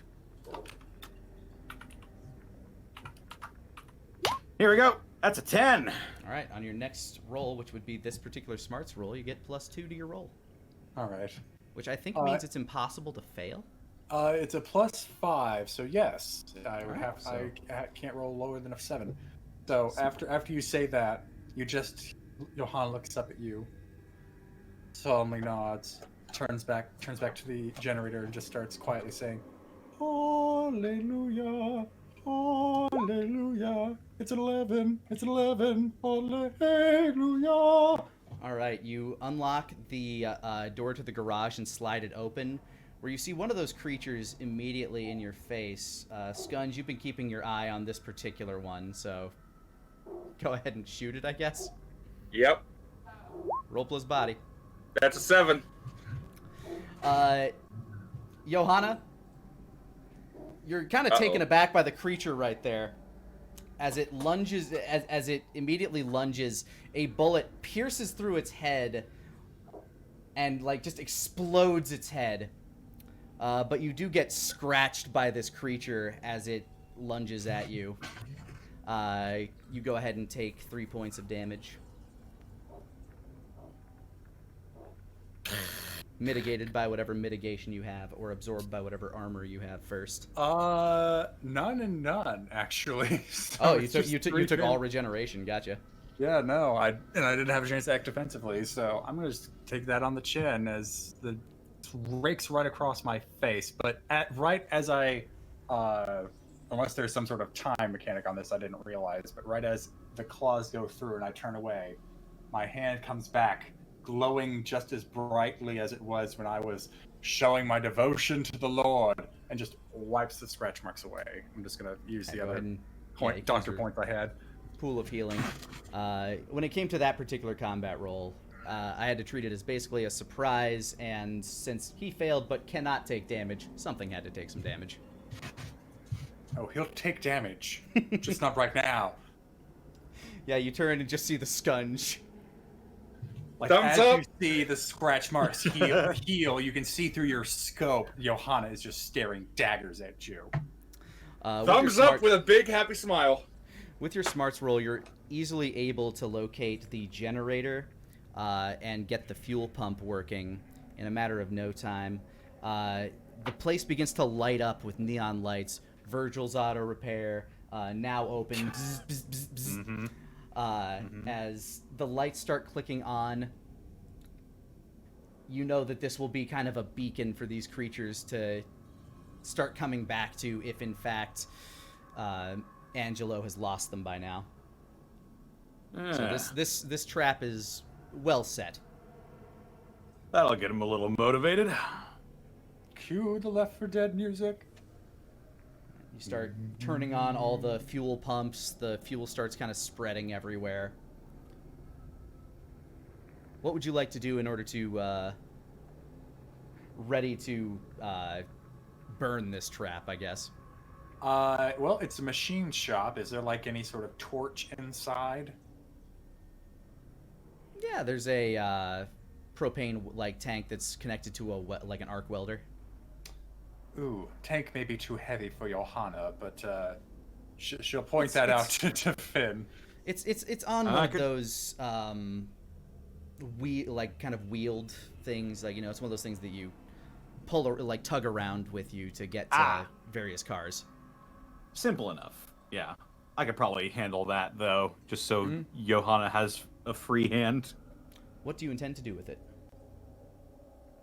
Well, if we're able to move it further away, we could light it and then just kind of toss the torch back onto the fuel from a somewhat safer distance.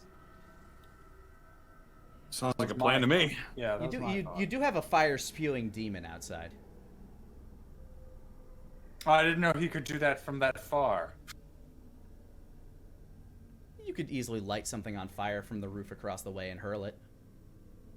Well, then I guess you just leave the propane tank here as extra explosive. I could see if there's like a jukebox or something and get even more of the uglies' attention. Sure, go ahead and give me a roll plus wits to look around, see what you can find to make some more noise. Plus weeds. That's a 5. That's not gonna do it. Scunge, go ahead and give me a roll plus wits real quick. Okie doke. That is a 5. You're keeping your eye on the garage, so you don't have the wherewithal to keep your eyes on the horizon to see where these things might be coming from. Oh shit! Wait, does this place have Wi-Fi? As you're looking around for anything to make more noise, you don't find anything that would be of great use to you. Damn, I get distracted by another good idea. Now that the power is on in here. I'm going to say by this point in time, Johanna, you can also give me a roll plus wits here. Okay. Honestly, at this rate, I should just have that copy and pasted. Actually, with the dice roller, it should save your last couple of dice rolls. Yeah, I just used the advanced dice roller. Johanna, That's a whole nother window. Anyway, it's a 10. Johanna with a 10. Luckily, somebody's keeping their keeping their head on and realizes, it looks like you've already grabbed the attention of a number of these things kind of wandering down the street at full speed. And it looks like there's even more behind them, so they are on their way. The Lord has called them to their doom. Let's go. Alright, all you have to do is evade their attention as you make it back to the diner. The Scunge will, well, he doesn't notice it, he can't see it. Never mind. I would figure, Scunge may be too far to have gotten that cue, but at least Finn probably did. Because Johanna did say that out loud as she pointed. Yeah. So Finn, you know, it's time to GTFO. If you guys want to try to stealth back to the diner, go ahead and roll plus wit. Oh boy. Plus 9. Okay. 9. All right, you guys kind of take your way out the side, try to go up out the side door, so you're beyond the protrusion of the light, and hopefully none of these things notice you as you make your way back over to the diner. You don't think any of them have seen you.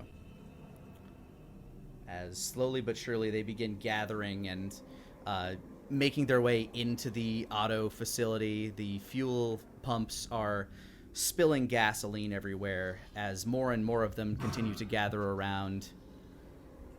You'd say maybe 35 to 40 of them have already gathered back at this gas station / auto body shop by the time you guys make it up to the roof.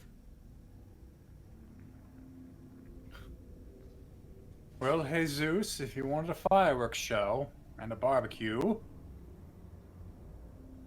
I do. Well, and she just gestures to the machine shop. Now, given the location that he's seen, is there anything in there apart from like the propane tank that I believe I could potentially shoot to cause enough sparks to light the place up? There's metal on the side of the fueling pumps where there's puddles of gas down there. You think a well-made spark there would get shit going?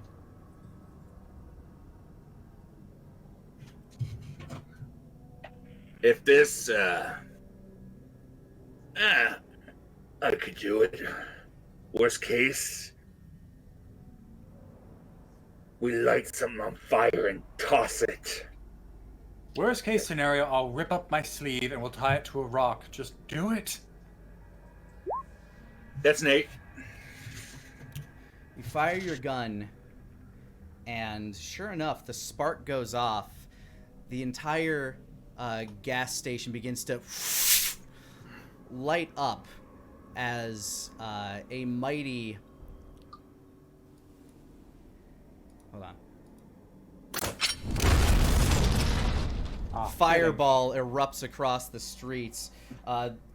Viscera and the bodies of many of these creatures just kind of go splattering every which way. Two, however, still seemingly alive, clatter to the side of the roof where you guys are and start kind of crawling their way up, realizing that there's prey up here.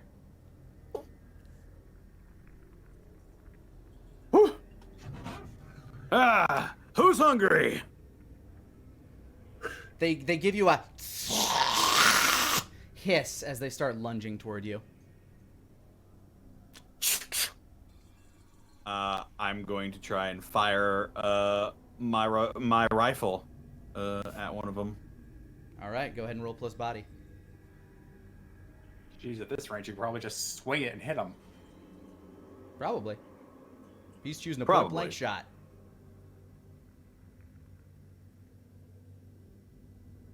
Plus body. Oh no, I had the dice roller open and I closed it. Oh no. Oh no. That's an 11. Sure enough, as this thing's hissing, you basically bring the gun down, kind of shove it directly in its mouth. You pull the trigger, and it fumbles to the ground, still kind of sizzling from its back burning. The other one making its way towards you, Johanna. And she opens her book and tries to act defensively. All right. I'm not roll hitting these plus, things. Roll plus quit. Oh no. It's a Oh. 5. It lunges over. You take 3 points of damage as the claw slices into your shoulder. Scunge, you get a moment of glee out of that while you get to decide what happens here. Just a little bit.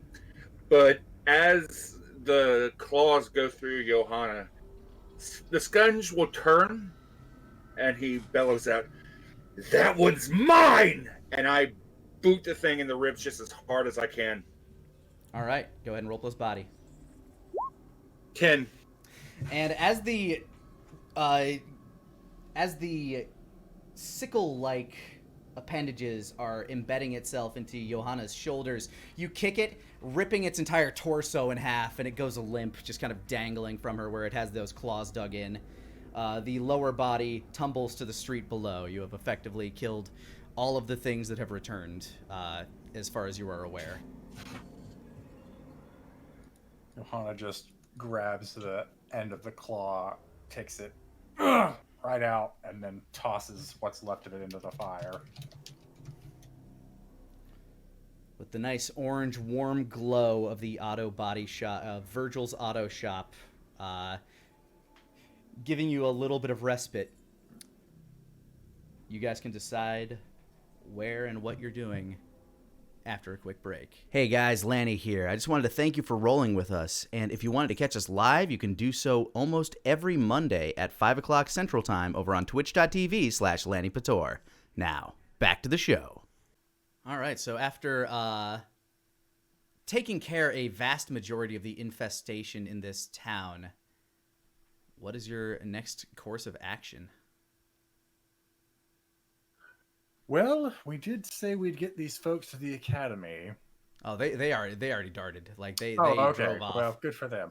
Do we want to head to Mulberry Lane?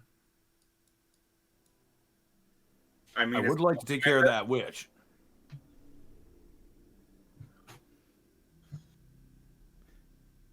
I'm willing to go to Mulberry Lane only if the Muffin Man is there. That's Drury Lane. It's actually interchangeable. Sometimes Yeah. it is Mulberry Lane. I've only ever heard Drury Lane. Either Yep. way. There might be a bakery on the way. Ransacked. Almost The demons certainly. get the Muffin Man! The Muffin Man! The Muffin Man! The demons got the Muffin Man. All right. Hopping into your respective vehicles, you guys make your way down to Mulberry Lane. And I've got a fresh leg. It's not hard to decipher what house you're looking at or looking for, as there is one that kind of exudes this kind of violet aura, and on the front yard of this house, a few of these creatures can be seen almost mummified.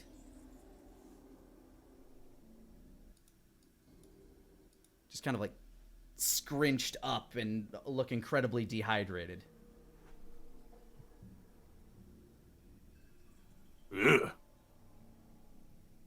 Well, would you look at that? As subtle as Never. Sodom. Never quite seen anything like that.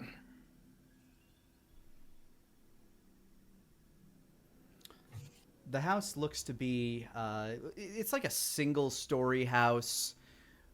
Very old. It gives off this, other than the visual violet aura, it almost, as you walk towards it, gives you this JoJo sense of danger. As if telling you to back the hell out. It looks like the house in the woods from Evil Dead. Just the two eyes of the house staring out at you, and the door sitting in the middle at the end of a relatively short balcony porch, like walk up. The yard itself is relatively unkept, except for a small garden area near the foot of the porch. How close are the demons to the road, Lenny? A couple of them are within feet of the curb as you pull up to the house. There are 5 to 7 in total on this yard, each of them facing the house. All of them dehydrated and clearly lacking life. The Scourge will climb out of the back of the van, grab one, and put it into the van. You now have a piece of demon jerky, a big slab of demon jerky. Yep, I'm glad you saw what I was going for.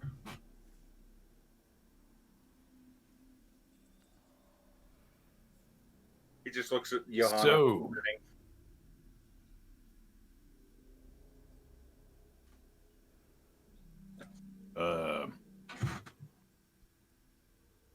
pretty, I kind of just wanted to burn omin- the house down. well, that's no fun. I'm glad we're on the same page. Suffer not the witch. Yeah, we're not going to suffer for long. So, like what? Is she like actually a witch, like a cauldron, and she casts spells or something? Or is it like a name? Given how she disrupted the seal in this town, I would guess something closer to the former. Ugh. Yeah, you know, they're the kind that throws lightning from their hands and screams unlimited power at you or something like that. Well, she clearly did that, and Johanna just gestures to the lawn. I mean, she's doing at least me a favor.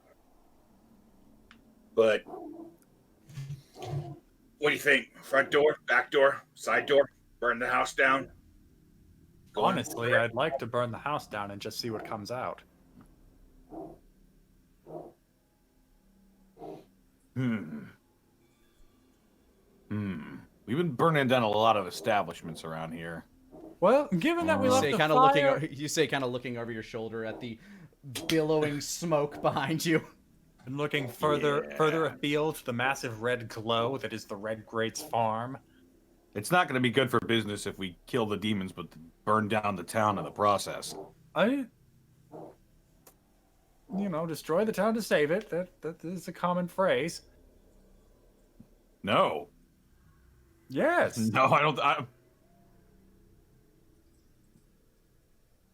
I, for one, That's what you call audible ellipses.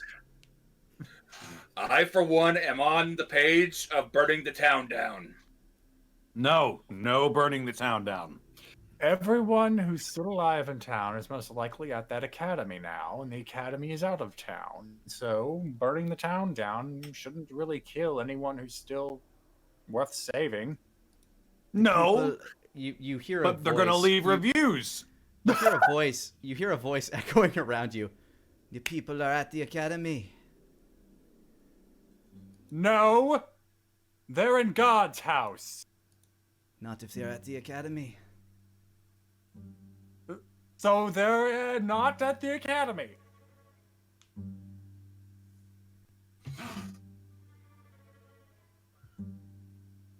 I think you made an oopsie, Johanna. What are you doing on my stoop? We are still in the street that belongs to the public. What are you doing on the public street before my stoop? Well, we're trying to wonder if we should burn your house down. Burn your house down. Do it, Jesus. Burn the house down. I launch a fireball at the house. Right, Jesus.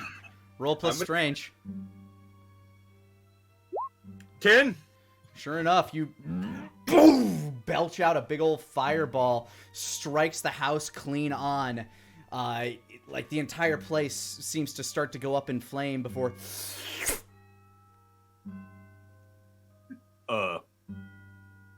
kind of sucks itself back in, almost as if it were pulled into some sort of void. He holds a hand towards the house. What now, fearless leader? I request Is that one you of not, them, I request you not do that too much. I don't have many of those left in me. Is that a different voice? Same voice, just more haggard. Well, it sounds like we should just wear you down. More fireballs, Jesus, more fireballs. No, wait a minute. No, hang on. Too late. 8. This one kind of gives you a bit of indigestion as you fire it out. You don't quite hit the house full on. You ignite a tree in the front yard. But this one doesn't go out entirely. It smolders down to... It's still giving off, like, a little bit of flames.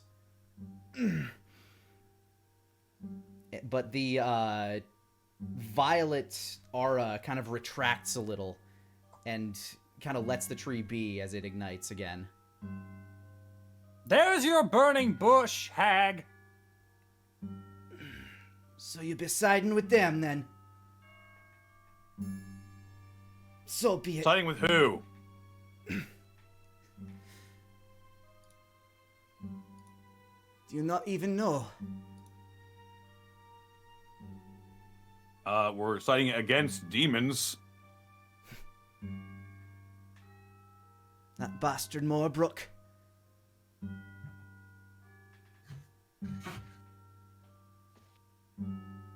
The sons of What a- Azazel. Sons of Azazel. Does that ring any bells, Johanna? If- Johanna, you can if- do a roll plus smarts. If the Scunge looks like he's about to launch another fireball, Finn will kick him in the shins with his steel-toed boot. 9. Azazel, otherwise known as one of the princes of hell. You have not heard the term sons of Azazel, but you do know the name Azazel. Do you mean to say you are not the one that has undone the seal and released the demons into this town? I've been the one keeping the seal. Then what was the Academy doing? The Academy was a part of the seal. Its new headmaster, though, plays with dark magics. And they have the only one left that could help me keep things safe. Who? The child of prophecy. The vessel of Idun.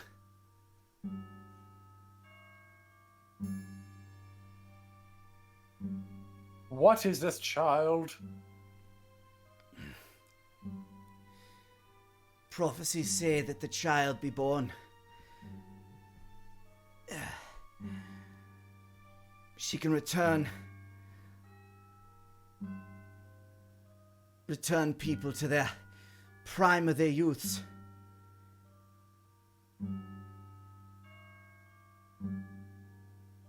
You can go ahead and roll a smarts roll.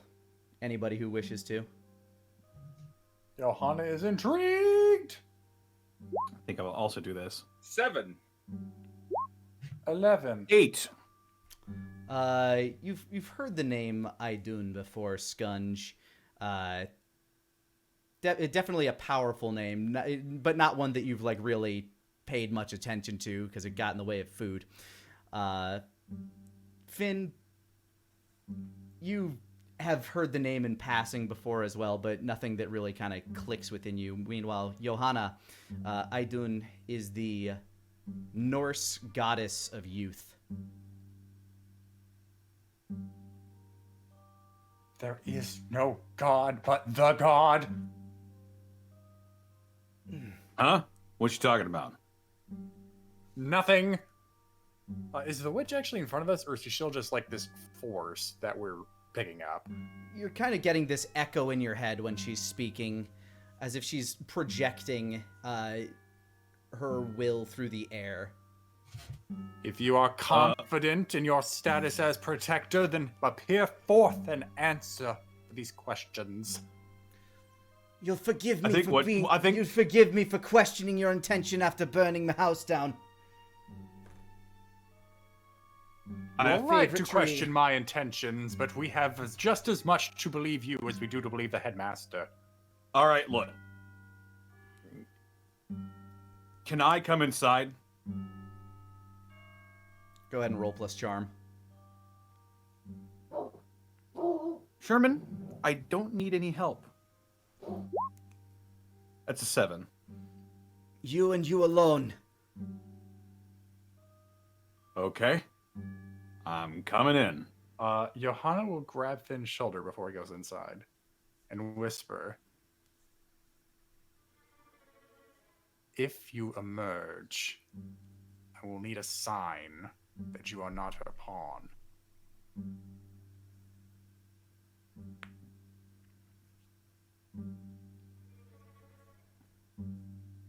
I will give you a sign.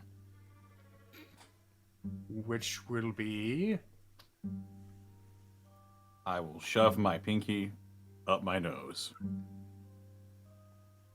She just squints at you, like she just mentally pictured it and was grossed out by the thought, but she lets go of your shoulder. Hot damn, here we go. I walk in boldly. You begin walking through this violet field. It seems to recognize you as you enter. You feel this kind of tingling on the nape of your neck as you walk through it. As you approach the door, it creaks open. I walk in. You find yourself on the inside of a sparsely decorated home. The smell of herbaceous incense lingers through the air. Scrawls and pagan signs painted throughout the walls. Animal bones kind of scattered around in various areas. You can tell this person, if in fact all of this is magic and she's not just an incredibly messy person, has been working very hard to keep around what protection she has.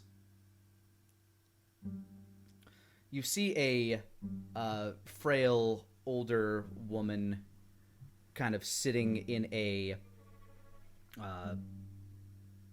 rocking chair, staring at you as the chair kind of rotates on its axis and looks at you from the main room that's scattered with all of these various bits of debris.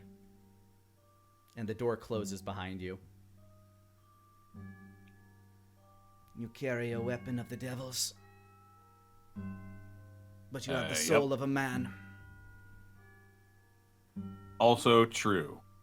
Yeah, the Tyrannus that back there just kind of happened by accident. A strong weapon. Yep. You said the town. They're heading to the academy. Yeah, this shifty dude. He said he would lead the demons away, and well, he succeeded for the most part, I guess. So that's Don't really how he know what earned your happened to him trust. yet. I'm I mean- afraid if the town is at the academy, it's too late. He'll be too strong for me to handle.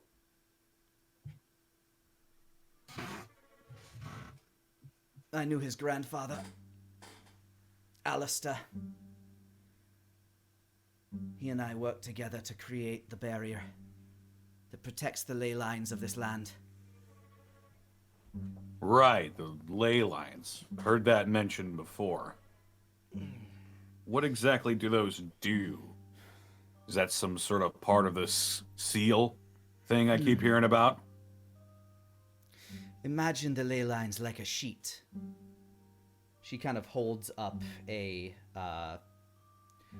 little blanket, like one of those thermal blankets. When they're thick, it's harder to pierce through. But as they get thinner and thinner, she works her finger through the thermal blanket. Things can cross over. When these ley lines stretch too thin, our protective barrier is weakened. The gates of hell will open. And hell will walk the earth. And you're saying it's too late to stop this? It's too late for me to stop this.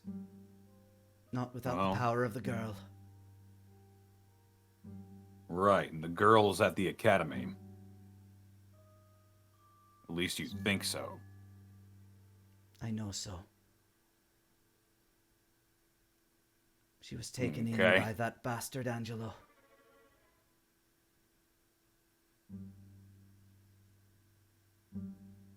But I don't know how strong he'll be now. Not with the blood of an entire town fueling him.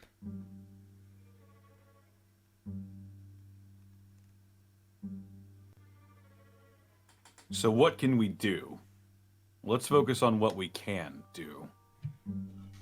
If we get this girl away from him, you can stop him, right? I can stop the portal from opening, yes? Okay. That just leaves us to deal with Angelo.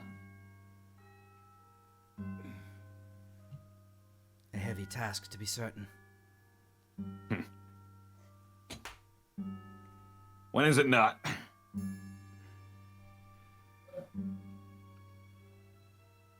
if I leave this house, will your friends kill me? I have to give them the signal. I'll make sure they don't fireball your hut anymore, though. Appreciate it. If you take me to the academy, I can help you locate the girl at least. There's enough strength in these old bones to get to her. If you can hold off Angelo or kill him, gods, please kill him. Well, I'll certainly try. Okay. Yeah, I'll take you to the academy with us, and I'll make sure that Johanna and the demon. Scunge, yeah, they don't put you in harm's way or do you any harm. You have my word. You're a man of honor. She shakily sometimes. gets up out of the chair, kind of stretches out her back a little, and you see that violet aura kind of recede in as the violet aura kind of encases her eyes. You see her irises turn that purple. Let us go then. Only some. All right. I have to go teach that dog a lesson too. He does his best. Scunge, Joanna, you see the protective field retract around the house as the door once again opens and you see Finn stepping out. Get ready. Getting I ready. take my pinky and I shove it right up my nose. Hold We're good. on. We're good. Behind So him, we're behind him you see this shriveled older woman walking. Like she seems ancient, maybe even past 100 years old. Johanna's hair will flare again, but she doesn't give the order to fire. So we're taking this nice old lady to the academy. This witch? Yes. Correct, Johanna. My name Michelle.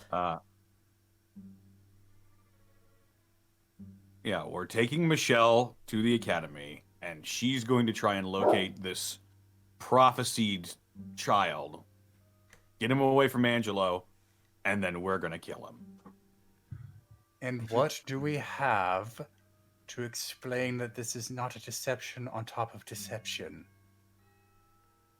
She points at the ground with all the dead demons around you.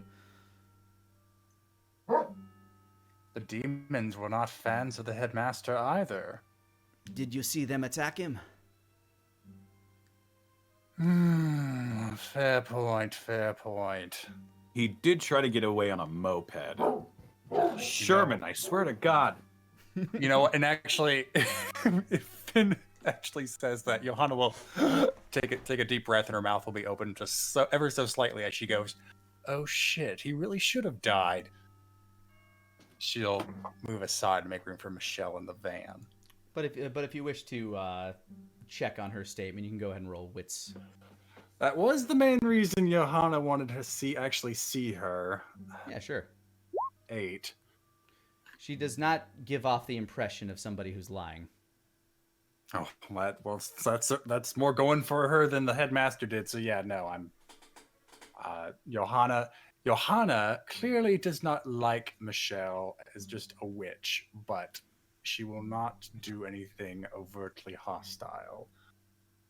The Scunge leans forward slowly into Johanna's ear. It'd be so easy. Just a little snap, a little pop. Scunge, go ahead and give me a roll plus strange. Okie doke. 8. You feel your mouth begin to kind of seal shut for a moment. Ooh. But you rend your lips back open.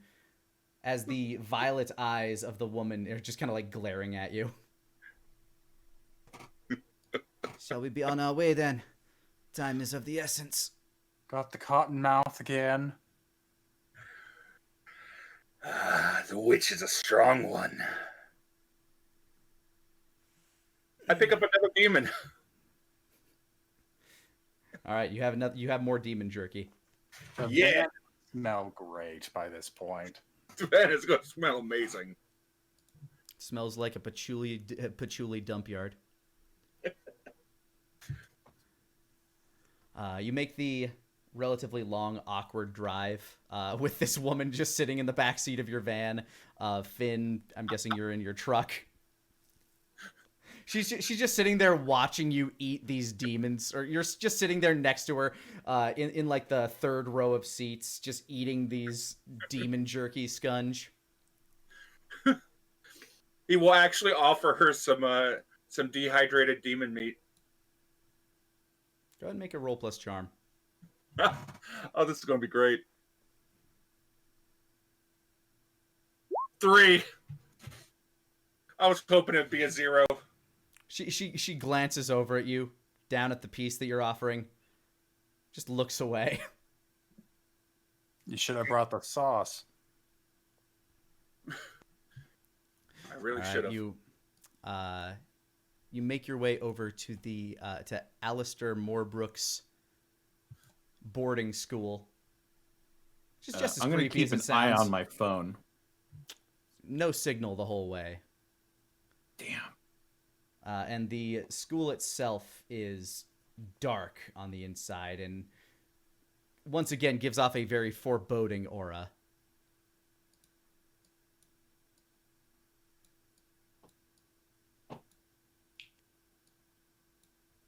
Ah, just as I expected it.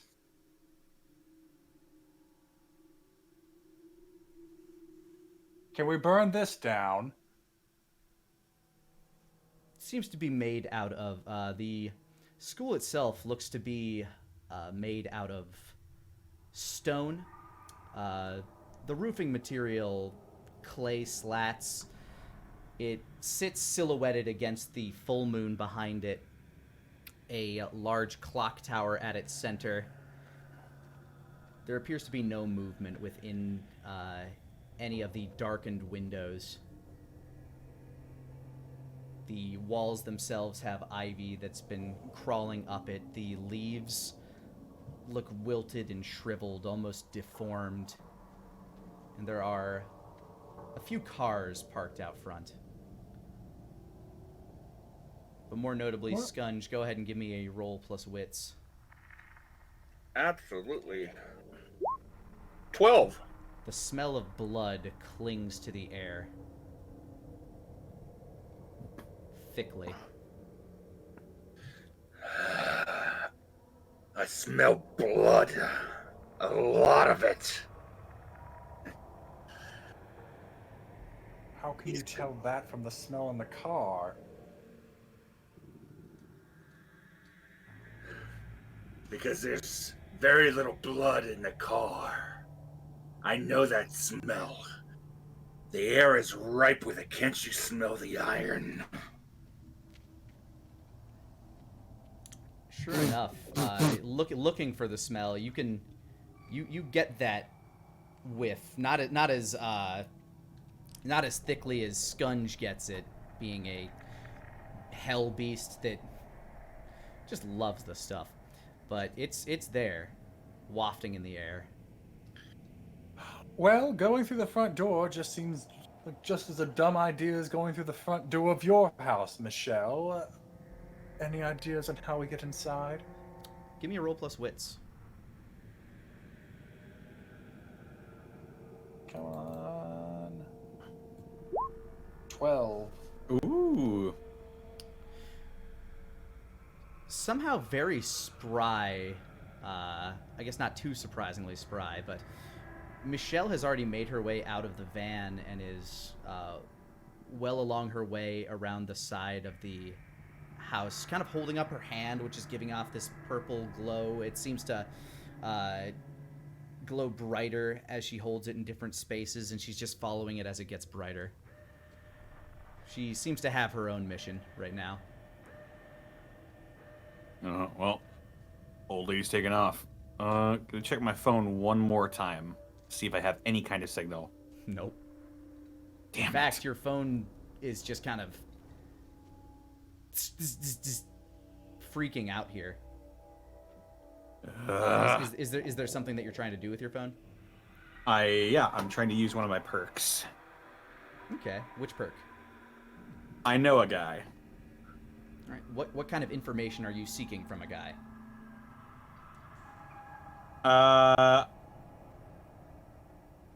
If I find myself in need of an object or information, I know just who to call.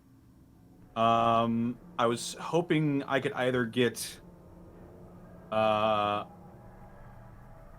maybe some information on this Angelo character to see if I can find out any weaknesses of his, or if that fails, want to pick up some heavier ordnance before we go in and start fighting this thing. You need to choose one of those things.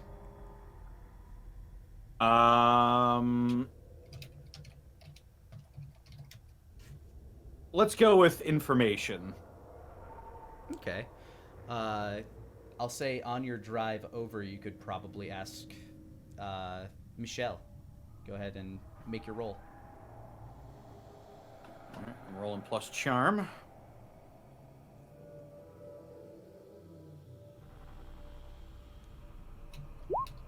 Nine.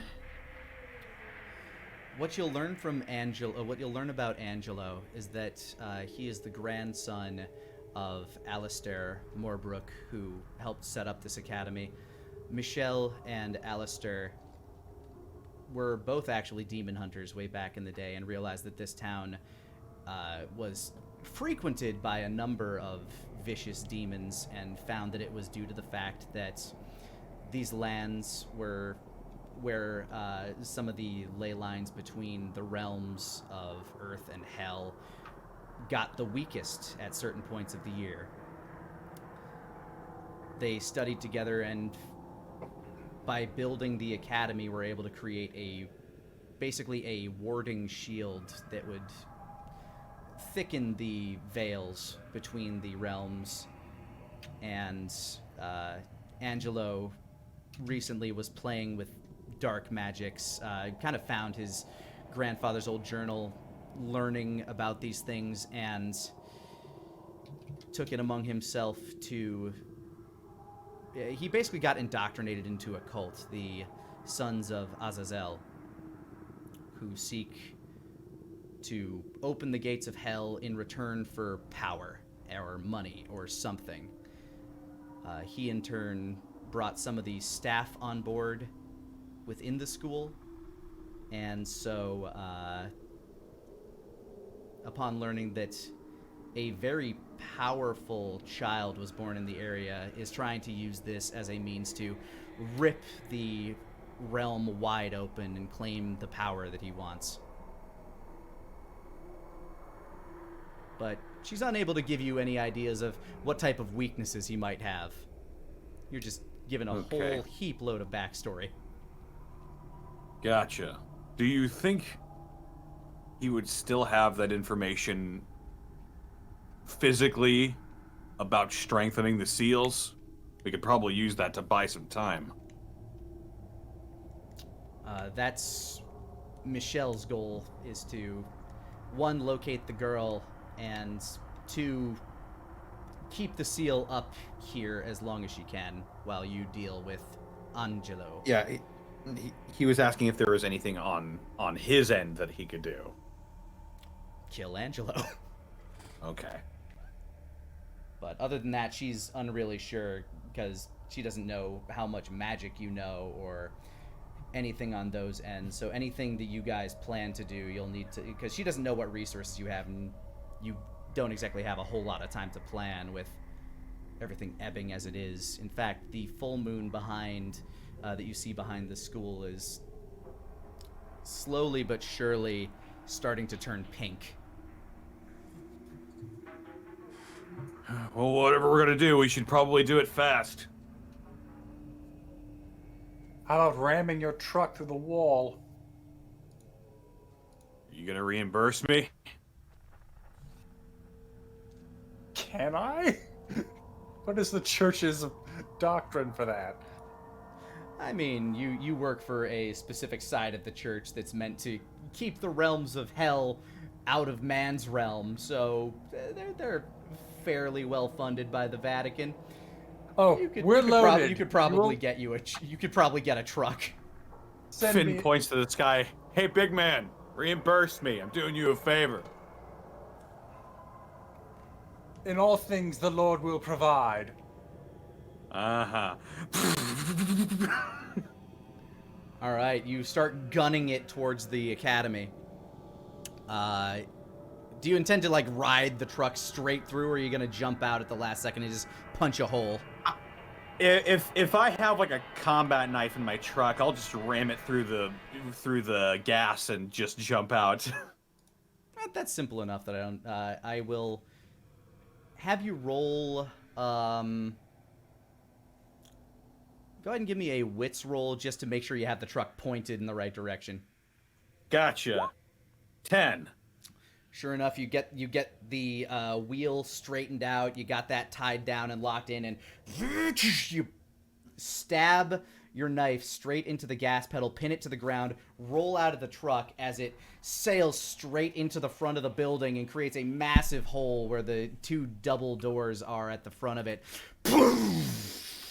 The foundation of the school seems to kind of like shake a little bit at that as rubble begins crumbling in around the hole you created in the foyer of the school. Hasta la vista, Truckee. You know what? Go Johanna ahead. follows Go, up. go, go ahead and give me a roll plus strange while you're at it. Oh boy. Okay. 7? As you say "Hasta la vista, Truckee," you notice a bit of a fire starts at the center of where your truck, and boom! A bunch of debris starts flying out towards you. You take 2 points of damage from the debris from your exploding truck, but you do notice as well the hey, you got a shield to soak that at least. Yeah. So you're like, oh fuck, and a large chunk of rock just sails like a centimeter from your nose, basically like giving you a minor flesh wound at the tip of your nose, like an abrasion. And more notably, there are also chunks of those mantis-like creatures flying out with the debris as well. The school seems to shudder after the fire and the rubble settles, like visibly shudder.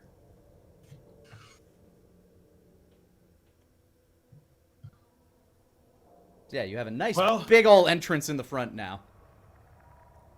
No time like the present. The Skunge loads around into his rifle, shifts into full demon form, and he starts walking in.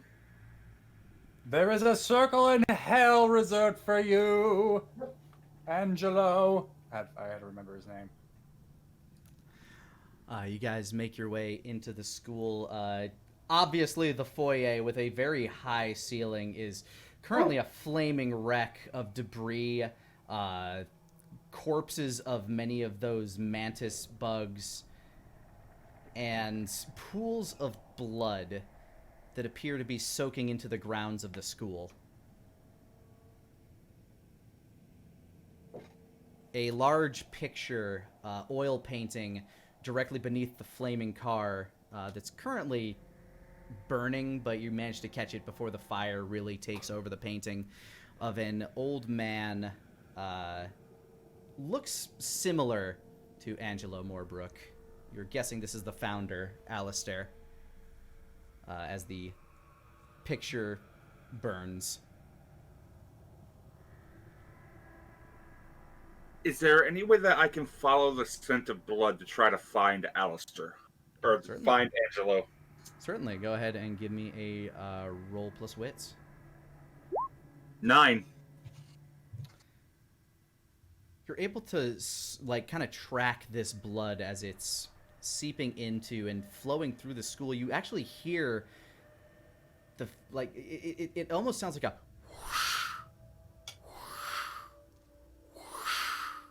kind of ebbing noise, and you're able to follow that sound. You make your way to the library of the school. Back and up on the second floor is the entrance to the library, a massive 3-story library. And sitting on the first floor as you walk through the balcony at the center, kind of holding his arms aloft, resting in this pod, like torso down, you see these veins as they are pumping blood into the man that you saw in the garage. Around the room, glancing, you see those mantis-like creatures face first into these outcroppings of veins as they are being slowly drained of what blood they have absorbed.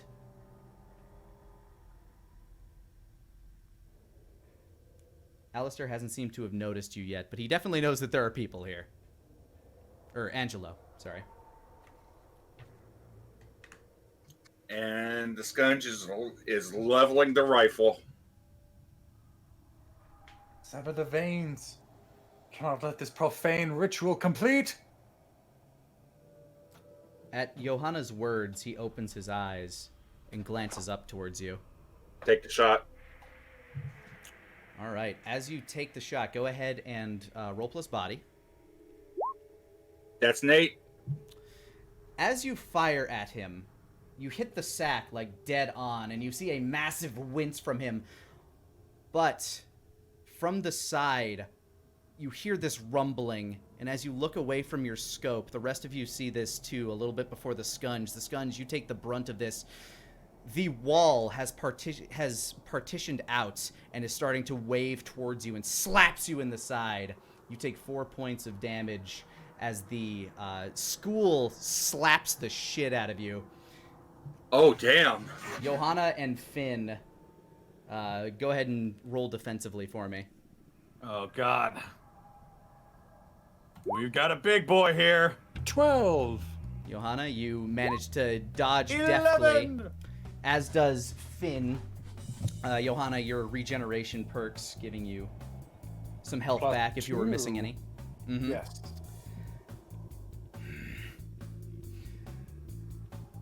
Lucky for me, I held you off long enough. Did you kill the witch?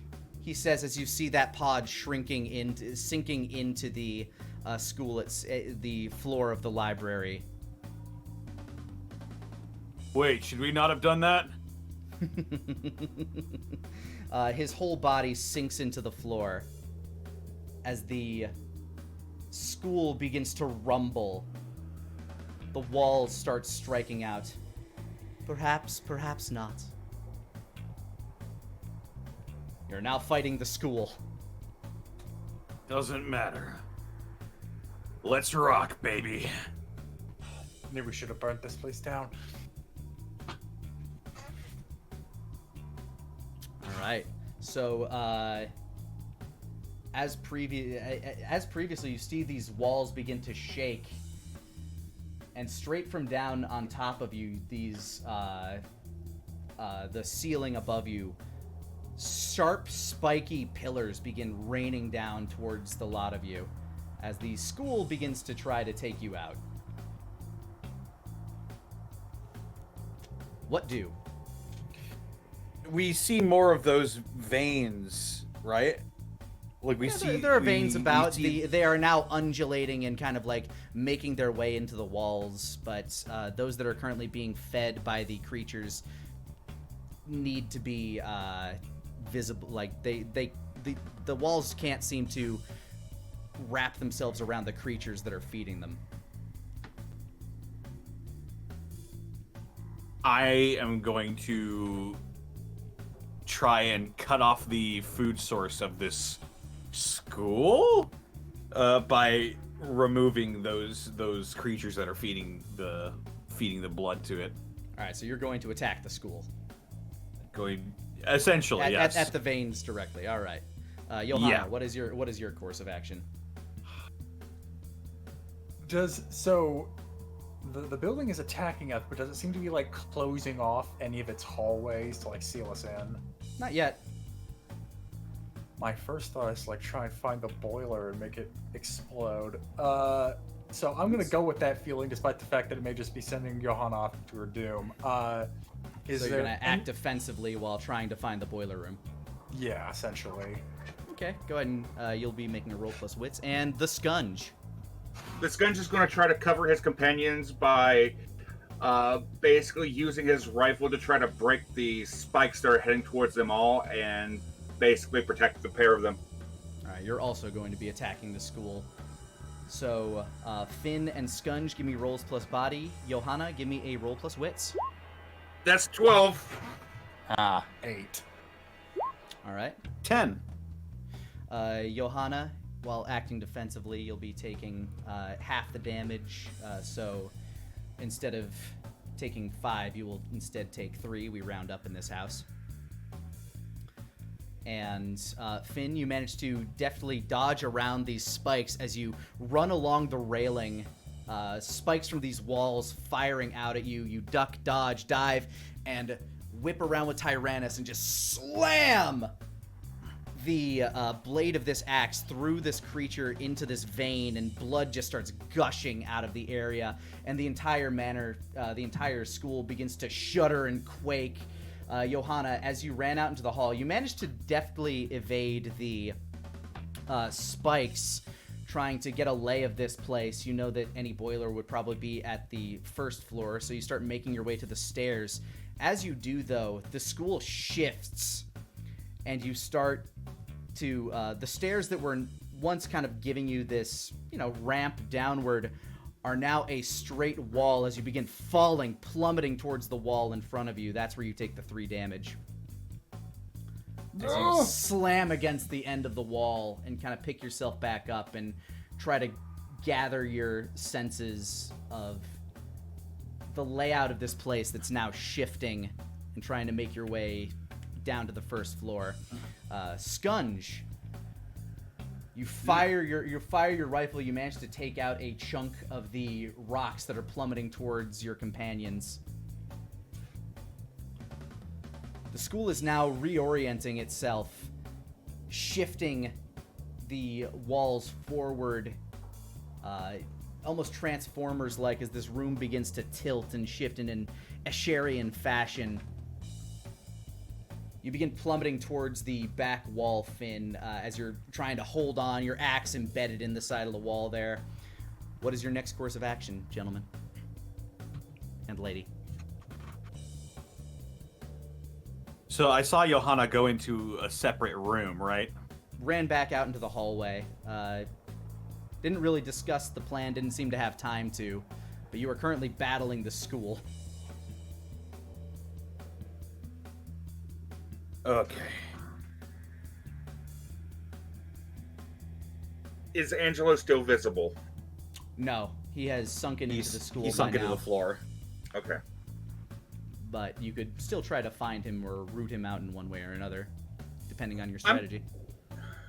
I'm going to try to use my keen demon senses, and I'm going to attempt to root him out. All right, so you'll be acting defensively this turn. Go ahead and give me a roll plus. This will be acting defensively with your wits, though, as you are trying to seek him out. 7.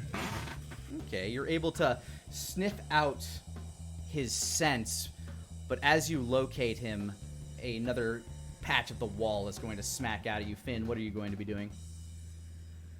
I am looking for any obvious structural weak points in this school to hopefully try and exploit to maybe weaken this being. All right, that'll be another defensive action as well then. So that'll be a roll plus Okay. wits for you.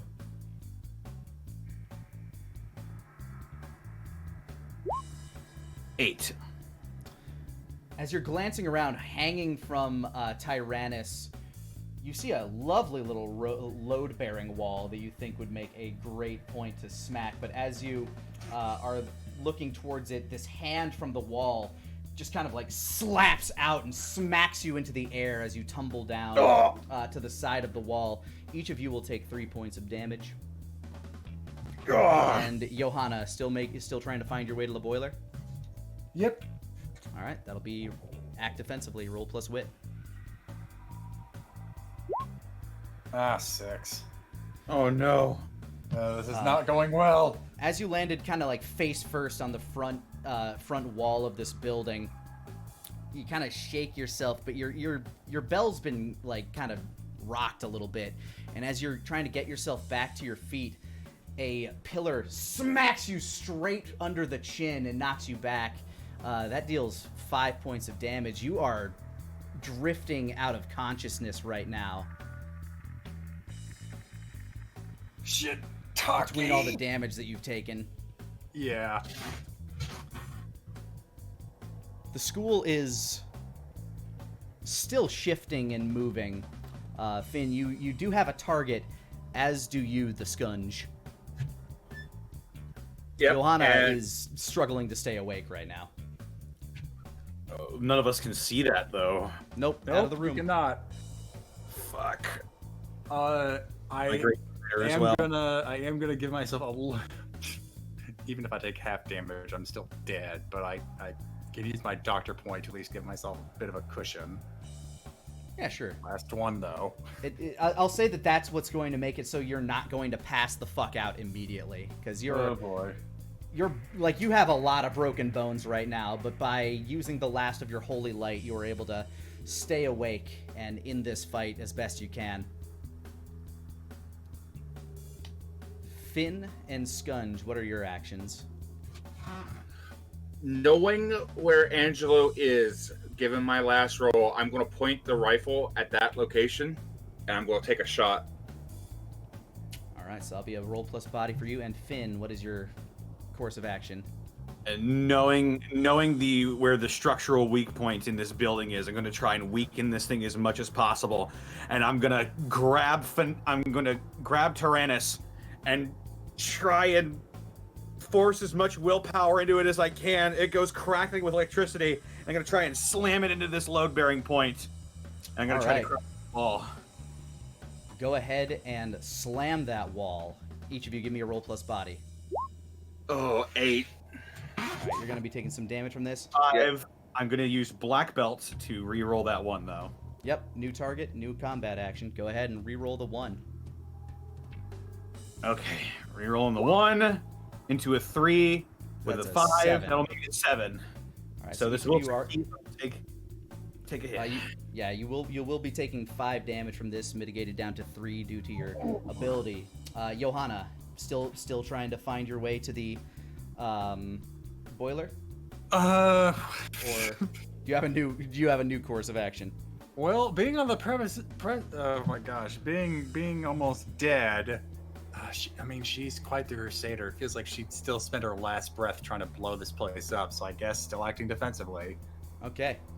Go ahead and give me a roll plus wits, and then I will play this out. Fingers crossed, toes crossed, everything's crossed. 11. Wonderful. Okay, so that- here's what happens. Scunge. Yeah, you do regenerate your 2 health as well, so you're feeling even Yes, better but- about this. I'm counting on it. Scunge, Mhm. you take your aim and you fire right where you believe him to be, and the bricks and wood splinter away as this torrent of blood just gushes out, and at the end of a vine, Angelo kind of like plummets down like out of the ceiling that you fired him from, while Finn slams into this load-bearing wall. And Johanna, as you're getting yourself to your feet, Tyrannus crackling with this energy. As you slice through this load-bearing wall, pieces of the school begin to kind of like shudder and crack and fall away. Johanna, you fall through the school shifts once again.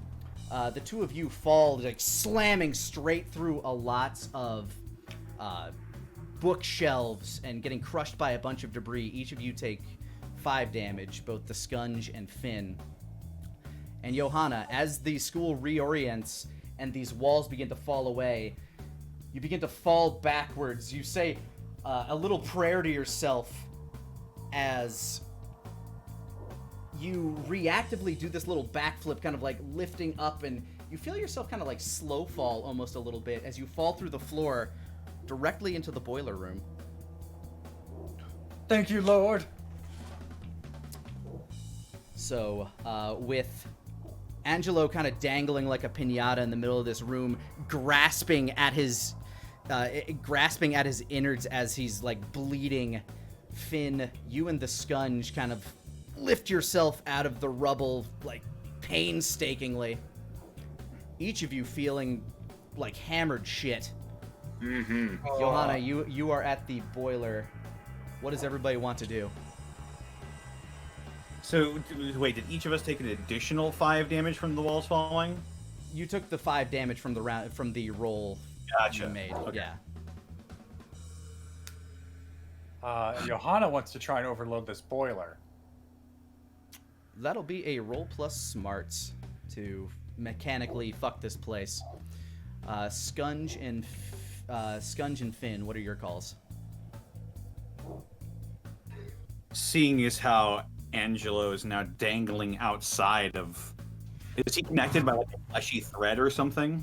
It's like a kind of an umbilicus, like kind of leading out of his back. It's pumping this blood into him, and he's like kind of grasping at it, trying to make sure the blood stays in. Yeah, that's not gonna happen. If I can make my way up to him, I will try and jump and sever that umbilical cord. Or if I can't get close, I'll throw Finalis or Tyrannus. Yeah, you might be able to throw Tyrannus at it from your body. Like, you probably have a few broken bones yourself here, but using all of your strength, you can probably sever it if you were to hurl Tyrannus at it. Is there any way that I can alley-oop him? With a proper roll plus body, I think the two of you working together will be able to make that happen. Yeah, sure. You could probably, with some of the broken materials around you, create kind of a catapult system and hurl him towards the umbilicus. So, Johanna, first and foremost, give me that roll plus smarts. All right. 8, oh boy. You're able We're gonna to be inside this place. Probably, but you're able to start to kind of close down some of the valves, and you can hear them kind of like rumble and shudder, realizing you got to get the fuck out of here and fast. Now, Scunge and Finn, give me rolls plus body. It all comes down to this. Oh, 14! And Finn, 9? all right. Finn, almost as if reading your mind, the Scunge comes behind you, kind of like grabs you from the back of your pants and the back of your neck, spins like he's about to hurl a discus, and whips you as hard as he fucking can at the umbilicus. You wind back, and you swing through, severing it, plummeting Angelo down to the ground below as the ground beneath him crumbles. Unfortunately, the Scunge doesn't really know his own strength. As you plummet, like as you fly, arc, plummet over to the wall, you're still going to take that 5 damage. Mitigated, but you are basic. How many hit points have you taken in damage now? I have 3 left. Yeah, many of your bones are broken, and you can feel this school begin to rumble. Johanna, as you are about to get GTFO, you see falling from above you, Angelo lands in the midst of these racketing boilers. The look on his face says everything. Fuck. Oh boy. And I need everybody to roll plus wits to roll defensively to get the hell out of the school. Oh God. Come on, blaze of glory. Blaze of glory. 11. Glory. Oh, 13! 7. The school begins to crumble around you. Scunge, first and foremost, let's get out of here. Johanna, wisely enough, you slam the heavy metal door behind you as you begin to flee. The Scunge, you see Johanna kind of limping along as you grab her by the midsection, lift over your shoulder, and book it out of the school as the front section of it begins to explode behind you. Sailing through one of the windows in explosion, you see Finn just kind of clatter out and streak across the mud. Finn, you are very, very much unconscious. You take you take essentially 4 points of damage, leaving you with 1 after mitigation. So you are unconscious, bleeding out, but the school is burning behind you. And you look beyond as the moon, which was starting to turn this blood red color, as the school kind of crumbles to the ground, you see this violet aura and 2 lights lifting up into the sky. These 2 silhouettes against the moon and a beam of energy as the moon starts turning from blood red to violet. One of the silhouettes disappears. The other one continues to float there and then flies away. Before Finn loses consciousness, he looks up at the sight and mutters, "Jackpot." Credits.